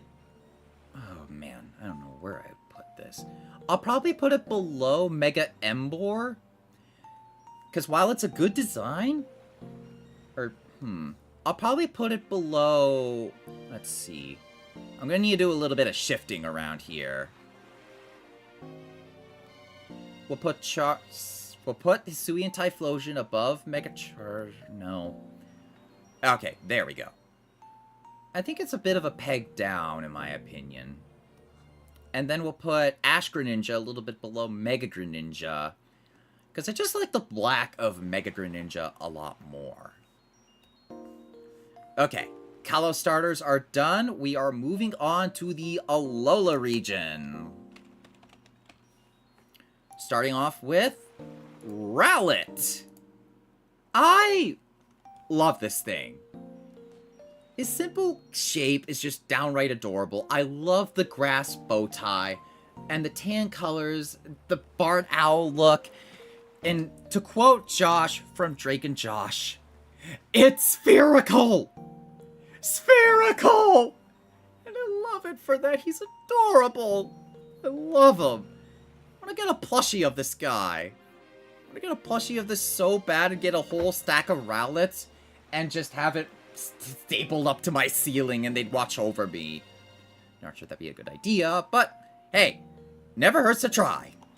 This is definitely an S tier first stage, with the eyes that stare into the souls, one and all. Yup. Okay, where would I place Rowlet? Definitely below Mega Emboar. He's a very good first stage, but yeah. Next, we go on to Dartrix. So we get a little bit of progression going on for it here. It gets more orange on its talons and feet. It has a more pronounced cloak, and it's get some more autumn colors over its wings. But what I don't like is it feels more like a snobby rich dude. Because yeah, it says this narcissistic Pokemon is a clean freak. If you don't groom it diligently, it may stop listening to you. Because it just feels they leaned way too heavily on Dartrix's character. Because I know the closed eyes are, you know, a reference to how barn owls work. I totally get that. Its eyes give it a little bit more personality, but it just feels way too more character-based than it does creature. So we're definitely going to be putting it in around in the D tier. Below Meganium and Delphox, but above Prinplup, I say. But at least it gets redeemed with Decidueye. There's just a lot I love about this design. I love the whole Robin Hood aesthetic it has going for it, where it has that grass hoodie, and it has like these tassels made of grass, and we get the autumn bow tie thing, and it has these orange markings over its head, and its wings also acting as its bow. It's so cool. But what kind of puts it down from the S tier, or the high tier, in my opinion, is it doesn't really do a lot to warrant the ghost typing. Like, I get why it is a ghost type, because it's based on an extinct species of owl from Hawaii known as the stilt owl, or as it was known in Hawaii as the puo owl. So I definitely think it does belong in the higher end of the A tier, right up there with Typhlosion. Now for Hisuian Typhlosion, oh, we got a raid! Oh, hi everyone from Regiroll Stream. If you may not know me, I am Razor Samimaru. I am a Cyber Ninja Tokusatsu VTuber, and we are currently ranking every starter Pokemon to celebrate the 30th anniversary of the franchise. And we are right now ranking the Decidueye line, and we're just starting with the Hisuian form. Welcome in, everybody. Frank, can you give me a shout out for Regiroll, please? I'd appreciate it.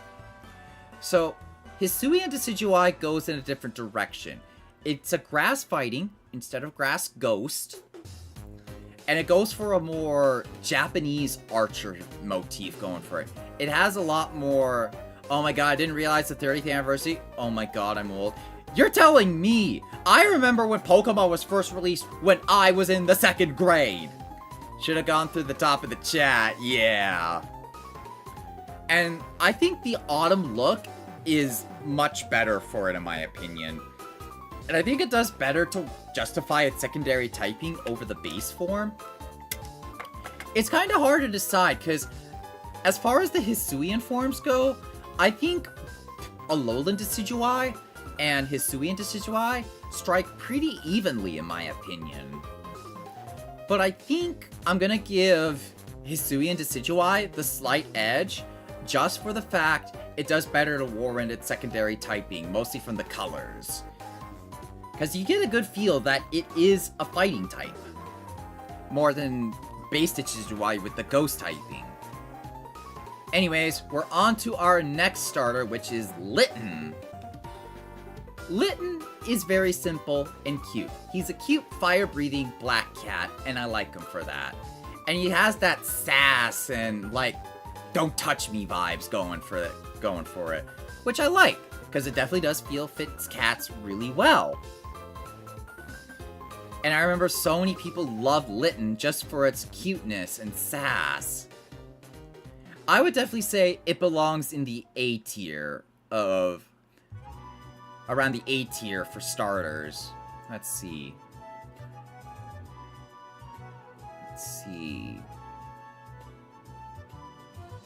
I would say it's a bit above Croconaw in my opinion, because it's a very good first stage that sets the stage. And it's a cute little Black Panther. Black Panther kitty. Okay, up next, Torracat. Torracat, I think, is a very excellent mid-stage, because we get to see a lot of stuff evolve from it. It has more pronounced whiskers, it has the little head markings over its head that gives it a more distinct silhouette, it's a bit more masculine, and it has like this little fire-breathing bell around its neck. It's supposed to be its flame sack that resembles a cat's bell collar. And I think it's really cool. It's a very good progression for the line. And I like that it still sticks with it goes for a more orange over the more red that Litten has. I would say it definitely sits with, I would say this sits with between Quilava and Bayleaf as far as mid stages go. He's a very solid design. I like him. But, oh boy. Incineroar. I have so much to say about this guy. Like, I get what they were going for. He's supposed to be a heel wrestler that wears tiger masks. I get that. And they did do it pretty well, and he has a lot of personality. That is all I will say that's good about him. But what I don't like is he's overly masculine. And 2, it ditches the whole cat aspect of it from the previous stages. Because we went from cute little cat, cute masculine cat, and then Tony the Tiger's roided out cousin. Because the last thing I want is my cat to turn into a goddamn guy in a fursuit. It's weird. It doesn't feel right. And the fact that its flame sack becomes this belt around and it shoots flames out of its crotch. I don't even want to know how it pelvic thrusts. Keep any Rule 34 away from me involving this Pokemon. Please. I beg of you. For my sanity, for my mental health. Please do not. It's just... Incineroar is just so disappointing. I'm gonna place this above Quilladin, but below Chikorita and Braixen. Because I just don't like the overly cartoony proportions of it. Again, it just feels like a furry. And with these big hands it has, I feel, it just feels like it came out of Tom and Jerry or something. Yeah. Okay. Next one! Poplio! I think Poplio is a very cute little first stage. And it kind of sets the stage because with this cute little watery sea lion. Because I think this thing got way too much hate when it first released. But still, it doesn't really strike me. Hey, Mecha! I haven't seen you around for ages. Long time no see, man. How have you been? So if I were to place Poplio... But it does feel silly, which I get what they were going for, because sea lions are just natural. When did I come back? So I came back around September, which is where I re-debuted as a VTuber, or PNG tuber, to be specific. But ever since last Friday, I am now a full-on VTuber now, with a live 2D model and everything. And you guys can do redeems at me, so you can toggle my visor, you can throw shit at me, yeah! Yeah. So if I were to place Poplio, I'll probably put it in the higher end of the D tier. I think it's a lot more striking than Delphox, because it's cute. I like it. Yeah, sorry I didn't have a round, my friend, then. It's alright. I did a lot of pause for thought. Actually, I'm gonna put it in the upper C tier here. Because I think he's cute. He does a lot more than Chimchar, but he doesn't really have that charm that Charmander has. It definitely coming more often? Awesome. Well, lucky you should know, I am going to be streaming a lot more consistently. If you check on my Discord server, I've made a lot of updates to it since you were last there. So you can come on down the dojo whenever you want, no pressure. But we're going to be moving on to Brionne. Brionne is just... it just looks a bit too frilly for me. I don't like that it's the neck frill that started off as Poplio turns into like this tacky little dress, and its ears looking like little pigtails. It just feels too girly and goofy for me. Because it kind of feels like the awkward part of adolescence as far as the mid-stages go. So where would I place Brionne? So, definitely not in the F tier. I would probably put it in the... I'll definitely put it around in the D tier. Photography sweetheart. Oh yeah, I see you've been working hard on your photography stuff.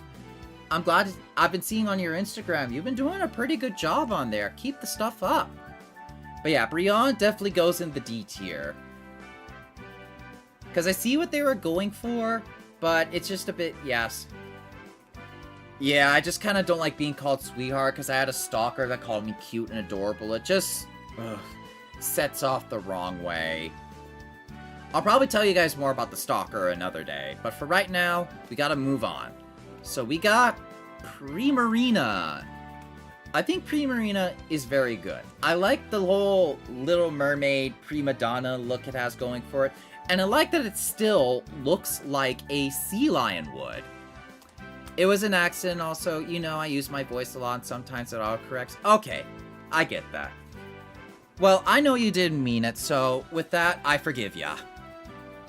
But just be careful with that moving forward, alright?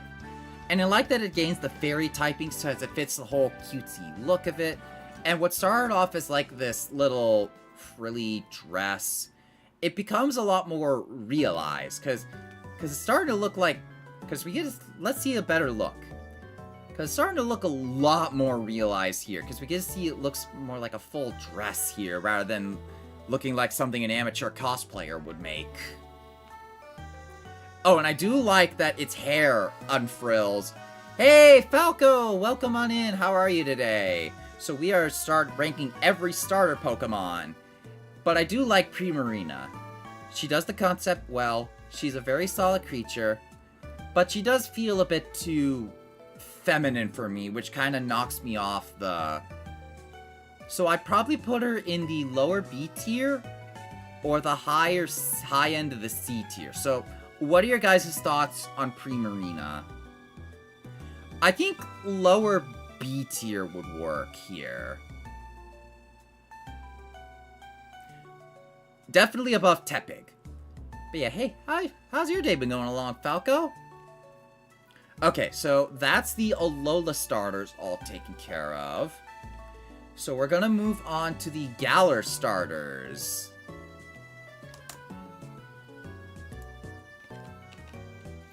Starting with Grookey. Okay, so Grookey, personally to me, was the least appealing of the first stages in my opinion. Because it feels like the drumstick in its head just feels tacked on. I mean, I get it's kind of like us to start off the drummer motif it has. I do like its color scheme. I like the greens mixed in with the browns and the oranges, which kind of helps start off the jungle look of it. But Grookey just feels boring to me, in my opinion. So he's definitely in the upper D tier for me. It just feels a little...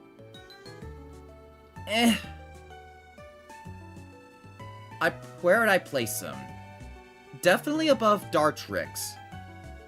Probably above Meganium, but below Delphox. What do you guys think? And then we get to his mid-stage. Thwackey. So, Thwackey, we do get a bit of development for him. So, his body becomes this whole light green chartreuse. His arms become brown, he gets these green wrist guards, his hands become orange to match with its mouth, and I like what they really did with its drumsticks here. So, he gets 2 drumsticks and they also act as his hair tie. But, when he's in battle, he takes the drumsticks and the head unfurls into this full grass mohawk. Which I think really does help Thwackey a little bit. I definitely do think he goes into the C tier here. Because he's a lot more realized and memorable than Grookey is. And he does have a lot of stuff, cool stuff going on in action.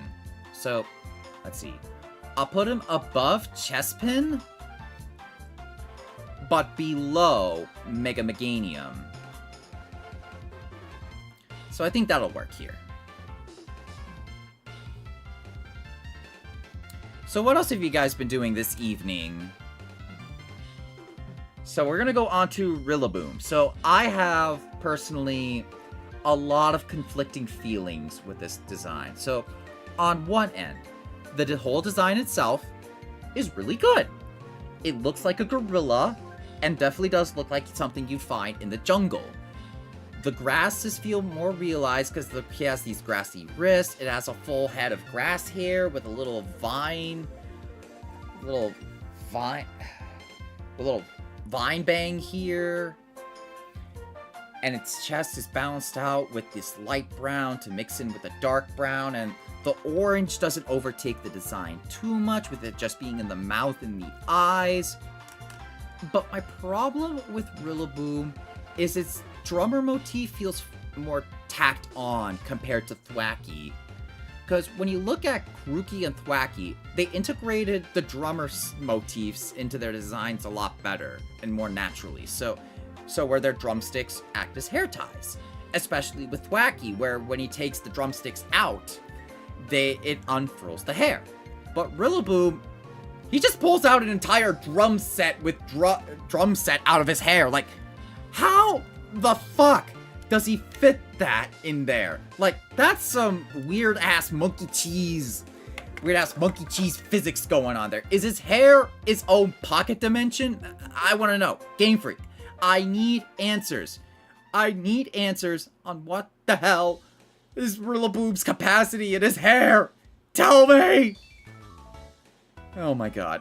But yeah, Rillaboom, good design, but his motif just feels a little bit more tacky. So we're gonna go swap places here. So Thwackey is going to be in the...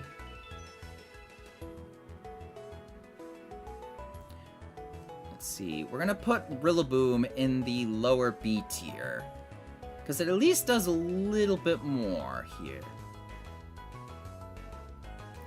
At least does a little bit more here with the design than Thwackey does. Okay, so on to the fire starter for Galar. Scorbunny! I think he's a very cute first stage. He really does have this childish energy to him, especially with like these little fire strips he has on his head and his feet. And that's the thing I like about the Scorbunny line as a whole. It has no visible fire elements in its design. Rather, he makes the fire himself by kicking pebbles with his feet. I think that's a very cool design element, and it's so cool. I definitely think he's an A tier starter as far as first stages go. Definitely above Mega Blastoise, but a little bit below Swampert in my opinion. Mega Swampert. And I really like that he's more white colored, because it makes him stand out over the other starters, which are a lot more warm colored. They use blacks, they use dark colors, reds. Like, don't get me wrong, Scorbunny still uses reds, but he is primarily a white rabbit. Okay, on to the mid-stage, Raboot. I think Raboot is a pretty good middle stage. So, we started off with a little childish soccer player going on into a rookie trainee. Because in the UK, football players wear these, like, jackets if they're in training, as far as I know. And he does still have the white fur, but it becomes a lot more gray, which I think it helps stand out as far as mid-stages go. And we got this gold crest over its head that acts as a headband. But he's one of the few that I feel where his edginess actually does work for the design, because he's a rookie trainee football player, and we get to see his and he has like this cool little, and he has this fur covering his mouth, which I think is really, really cool. I think he does get that edge over Scorbunny right here. Let's see. I might have to shift things around, so Torracat, you're probably dropping into the A tier here. I'll probably place you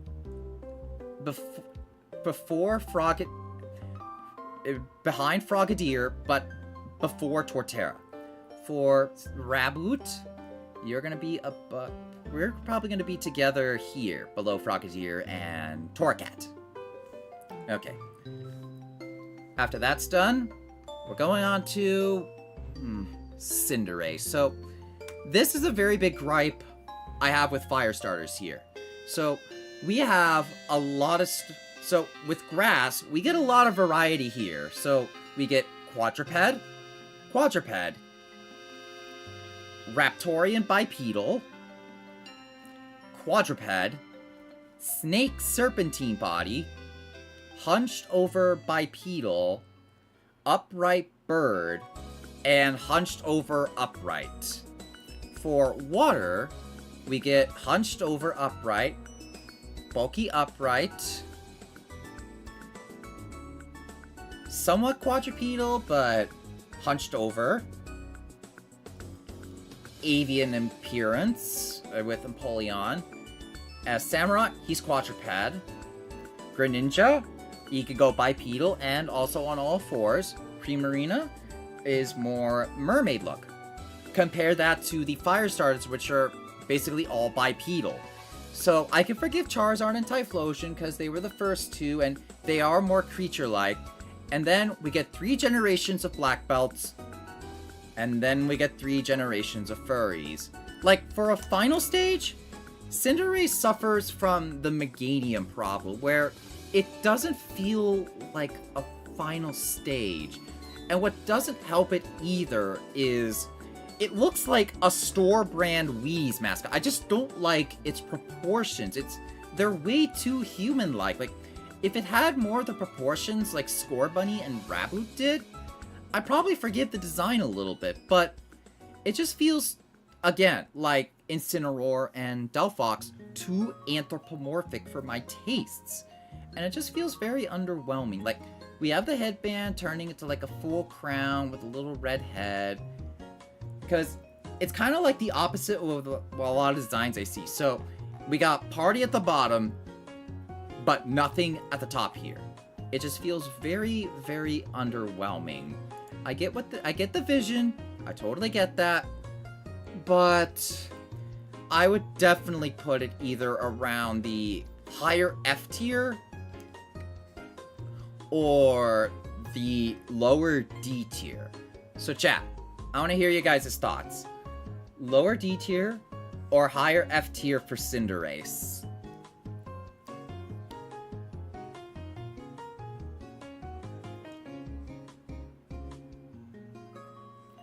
I think we're gonna put it in the lower F tier here. No, lower D tier. Because I do see the vision, but it just wasn't... it was undercooked. It was undercooked. That's a good way to put it.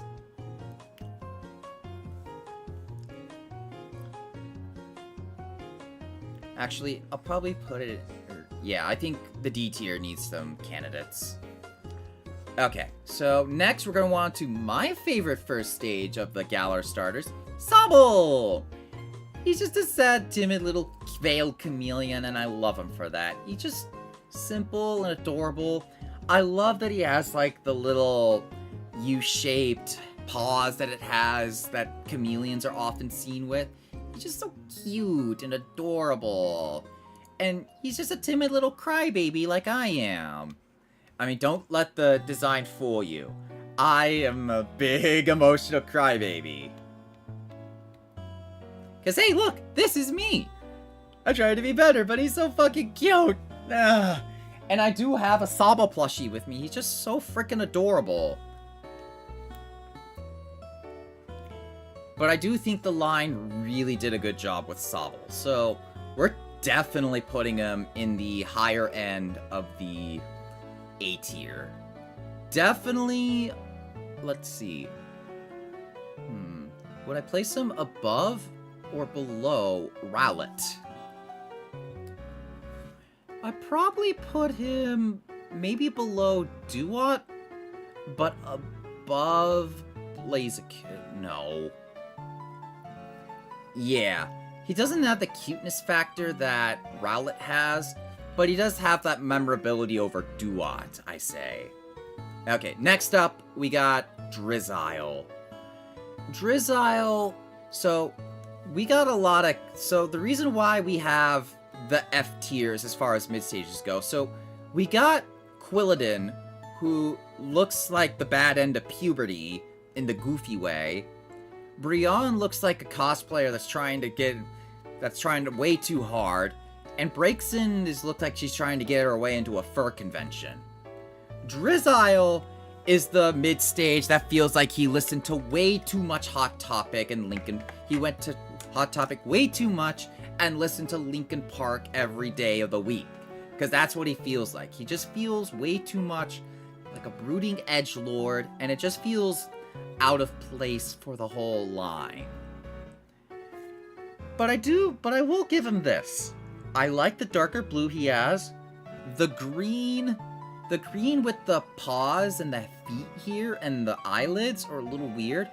But I don't like that his little frill, his veil or whatever it's called, just looks like this cowling edgelord here. He's definitely a pretty weak mid-stage. Definitely above Braixen. But yeah. He definitely does feel like a Hot Topic edgelord here.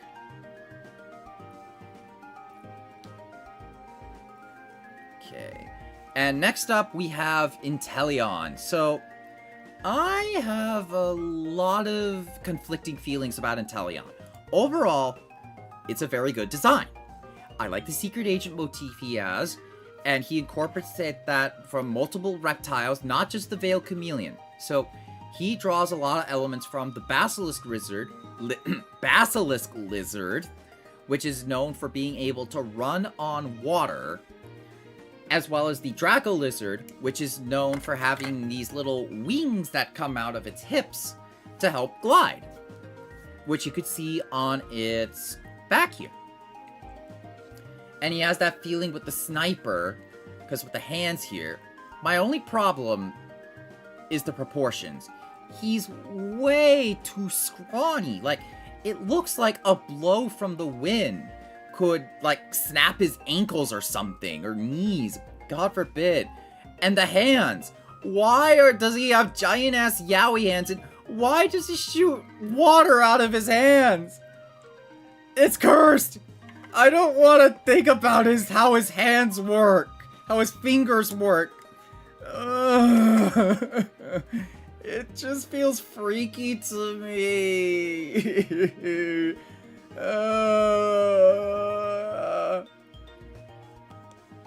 but a pen is necessary to figure out how his hands work. Yeah, Frank, I know. But I like his charisma. It's not... I mean, to be fair, I am biased. I love the type of lizardmen with a lot of charisma, or Rizzards, as I like to say. Like Gax, and of course Inteleon. But he's overall a good design. He does the secret agent motif well. He's just a solid, definitely a high end of the... But the art doesn't really do him justice. But if you look at his action artwork, his TCG art, it does him so much more justice. So he's definitely a high B tier, in my opinion. It does get knocked off for a few reasons, but yeah. Alright, so we're on to the last leg of the tier list, guys. So we're gonna go on to Sprigatito.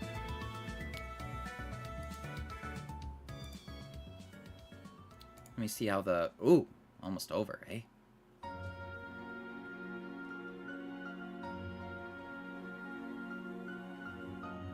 Alright, I got that on standby just in case. So let's get on to Sprigatito. He is a very cute cat. I will not deny that. But it's a simple, cute, and effective design, and I like the little fangs he has going on for it. Like, while Litten captured the whole don't fuck with me vibes that cats often have, Sprigatito is the more affectionate and attention-seeking type, and we can definitely see that. It's a lot more fluffy, and I like that its little neck looks like a Spanish coat of arms, and its little weed mask is very adorable, but it's the least striking to me as far as the Paldean starters go. He's definitely a higher end of the B tier here, or at least in the middle of the pack. Where would I place Sprigatito? So I'll probably put him above Infernape, but below Samurott. Alright, next up, Floragato. Ooh, this is another amazing mid-stage in my opinion. It just is so much right. Like, it feels like it learned the lessons from what Tip Down breaks in for me. Like, its proportions are great. It feels like an upright standing cat rather than some teenage girl in a fursuit. It does a lot to progress the line. Like, the little neck fur it has, the Sprigatito, it becomes a full-on scarf or cowl. And it gains a little flower bud yo-yo, and I like the little fur, dark fur here on the feet, because it also references Puss in Boots, which is a very popular tale in Spanish folklore. And we got the mask over its head, which becomes darker in color, as well as its paws becoming a lot darker as well. And we get the whiskers here becoming a lot more maligned. And the ears are folded back. It's just such a good mid-stage here. It definitely stands upon the high tiers of the mid-stages. So Floragato is definitely going in the S tier. Okay, let's put it above. So where would I put it?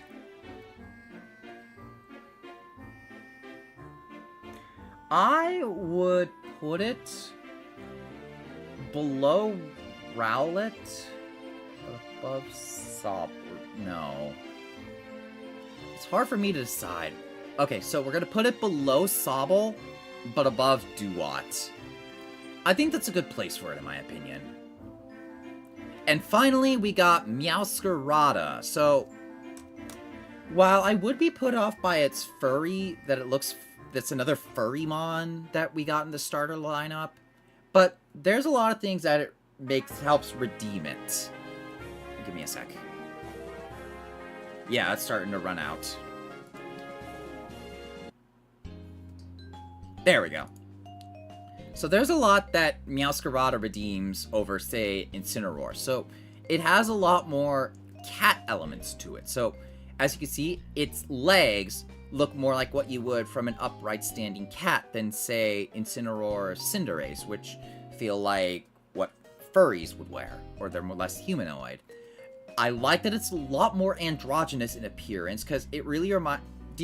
Okay, chat, have you guys played Nights into Dreams on the Sega Saturn at one point or another? Or its sequel on the Wii, Knight's Journey of Dreams? Because that's what Meowscarada reminds me of, in terms of both its design and its androgyny. Because it doesn't feel masculine, it doesn't feel feminine, it feels androgynous, which I like. And the little mask over its face becomes actually a mask, and its actual ears are folded back, which kind of feels a little off-putting, and its whiskers are starting to look more like a jester's head, and the cape and the little scarf stuff becomes a full-on cape with reflective lighting that veils the little stem on the little flower bomb it has. And it also gets a little flower collar, too. The only thing that really puts it off from the higher tiers is it's one of those, like, party at the top, nothing at the bottom type designs, because I feel they could have done a lot more with the body and the legs. Like, maybe have the legs look more like, well, boots. Like Puss in Boots. Like what Florigato has. It just feels plain, but I love the concept for it. Its design is good, but it's not quite there. It definitely feels like a B-tier starter in my opinion. So, where we're placing Meowscarada. But I do like they go deep into its ecology. Like, as I told you, it has reflective lighting in its cloaks that it helps camouflage the stem of the flower bomb it has. Okay, so I would put it above base Samurott, but below Hisuian Samurott. Funny, we got 2 secondary dark typing characters in here. Oh yeah, it does a good job with its dark typing too, where it references more of the sleight of hand magicians rather than the levitation magicians that we've seen in, say, Delphox. Now we go move on to my favorite little chunky boy, Fuecoco! He's adorable as sin, and I could love him and hug him to death. He looks like he eats crayons, but I love him because he eats crayons. That's what he gives me. Because we got so many aggressive and fierce-looking fire starters from the get-go, or energetic ones, but this guy looks lazy and dopey, and I fucking love him for that. He looks like a little pepper with a slice of cheese on him, and we get these little fire tufts up in his head that do build up as it evolves. He's very easily an S tier for me. Hang on, we gotta go up. But where would I place him? Definitely above Rowlet, but below...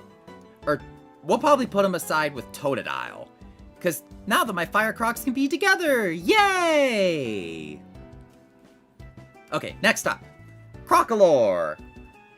Crocolore suffers from the egg-shaped syndrome that a lot of mid-stage starters suffer from. But it does do a good bit to progress the line. So, we do have this little pattern on its body that looks like a mariachi performer, and the tufts on its head becomes a fiery nest, and it gets a little egg-shaped fireball above its head. It's just the eyes feel a little bit goofy, and its little snout just feels derpy. So it's definitely what I'd consider a C-tier starter. A middle-of-the-road mid-stage, nothing really wrong with that. But we'll put it above Mega Feraligatr, but below Chestnut and Serperior. But, oh boy. We got Skeledirge, ladies and gentlemen. This guy is my favorite Paldean starter, not just for the favorite fire starter, not just for the fact that it's our very first one to go on all fours. Thank fuck. but it has so much complexity to its design. Like, it becomes a fire ghost type because the little egg on its head gets a soul and becomes this little firebird that also doubles as a mic, which turns into the singing motif for crocodiles, because crocodiles actually are capable of vocalizing, called bellowing. They use it to, warn intruders or, attract mates. And it also references the symbiotic relationship between the Egyptian plover and the Nile crocodile. And we have the nest, surrounding its jaws. And, oh my god, I love what they did with the head skull. It looks like a Alabrijes, if you guys know Day of the Dead. Because he's got a full Day of the Dead motif going on. Especially with what he's got with the snout, where it also looks like stage seating. Because it's got these nice colors with purple, red, orange, and yellow. And its back looks like, and its tail tip looks like something you play music into. And its whole body looks like a maestro. But the thing I love about it is it doesn't give off, the singer motif it has doesn't overshadow the fact that it's still an animal. Like, I could still imagine Skeledirge chilling in the volcanic lava, swimming through all that magma. Like, it looks like something I could actually see in the wild, and we haven't had that for a Pokemon, in a starter Pokemon, in a very long time. And I'm very happy that Skeledirge really helped broke the mold for fire starters. And I just love that he's a big fat chonker. Because yay for creature starters! We need more of those. So where would I place Skeledirge? Definitely above Blaziken. But below Grovyle, I would say, and Fuecoco. Because I like Fuecoco a lot more than Skeledirge, even though I like both a lot. Okay, on to the last stretch, everyone. Quaxly! So we got this charismatic looking duck. He's got that little Josuke hair, and he's got that blue-footed booby feet. Oh no, the booby feet, not the booby feet! Amazing booby traps, I say! But anyways, I remember in the Fakemon community, we would always predict what a duck starter would look like, and it's amazing that we finally got a duck starter after all these years, and he's got this suave charisma, and he definitely does look like he wears a lot of hair gel, which is said in its dex entry right here. He is very easily an A tier for me as far as the mid stages go. Okay, so I'll put him below Frogadier and Snivy, but above Raboot and Torracat. Okay, next up is Quaxwell. Okay, so there are some things I do like about Quaxwell. It does start the dancer motif, and it does progress off Quaxly's little hair, but it does feel like the dancer motif comes out of nowhere. And two, it does feel overly humanoid, because we got the little webbed feet looking like ballet shoes, and its arms, feathery arms, are more like hands rather than wings, as you would a duck would have. And its head just looks like a wad of Play-Doh it's stuck up on the top of its head. It just feels way too doughy. It suffers from Chikorita syndrome, I say. Because yeah, it feels very blobby, like, see here?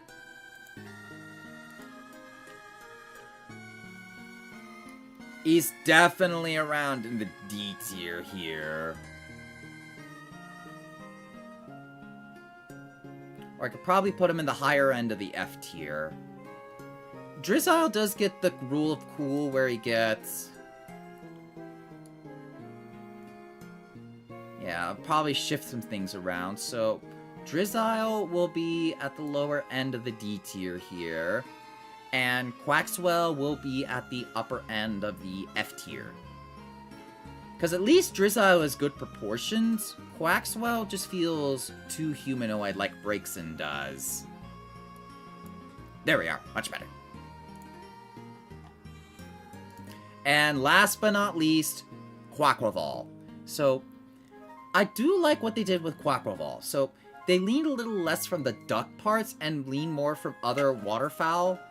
Like, trying to remember what else they inspire from. There was like these stilted waterfowl that I came across, but I don't remember what. But what it does also inspire from is peacocks, which is why the tail becomes this little extravagant display. But the problem is they're like floating, which feels weird. But I do like that its arms look more like bird wings than Quaxwell did. And I like that it's a lot more flamboyant in its feel. So it has that nice balance between masculinity and femininity that Meowscarada had. But it does lose off a little bit to where... Can we talk about that dump truck of an ass that Quaquaval has? Because at least it does kind of make it not too anthropomorphic, but... God damn, boy, why did they make him thick? Why? But other than that, I like his little hairdo. I like the little red crest and a little feather up top looking like a carnival headdress. It's a very good B or C tier design in my opinion.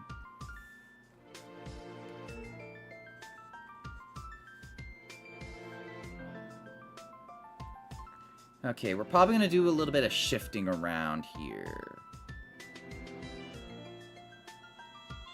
Okay, so I would place it above Primarina, but above Charizard. So, ladies and gentlemen, that is our starter Pokemon tier list, at least in my opinion.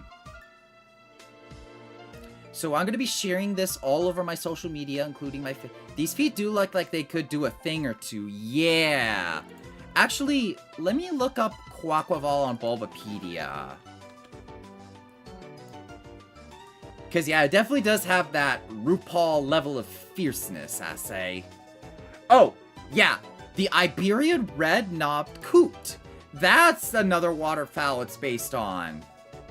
Because they have, like, these stilted feet that they use to wade through marshes and swamps. Yeah! Yeah. And the crested duck elements. Yeah. But I do like the carnival theme, and it does fit really well. So, we're gonna go into just chatting and end things off, and also... There we go. Now let's go see who's up to raid today. I know my friend Emmy finally came back from hiatus. So we'll see if she's up. Mythic Duo, Dead Muse, N-Tier.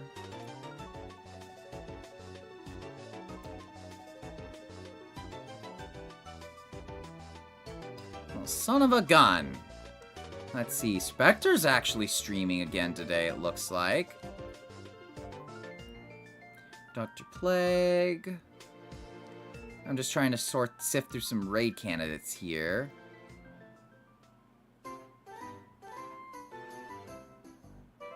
My friend Salted Cat is up. Okay, I think I decided who we're gonna raid on. We're gonna raid my friend, let's see, Spectre Jester, who is currently playing Deadlock.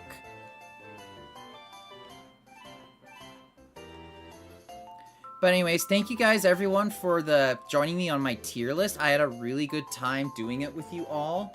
So I'll return to you guys tomorrow where we're going to be doing either Donkey Kong Bonanza or I was thinking also doing Cobblemon as well. So before we go, for anyone new, there's also my Discord server so you guys can keep touch with me.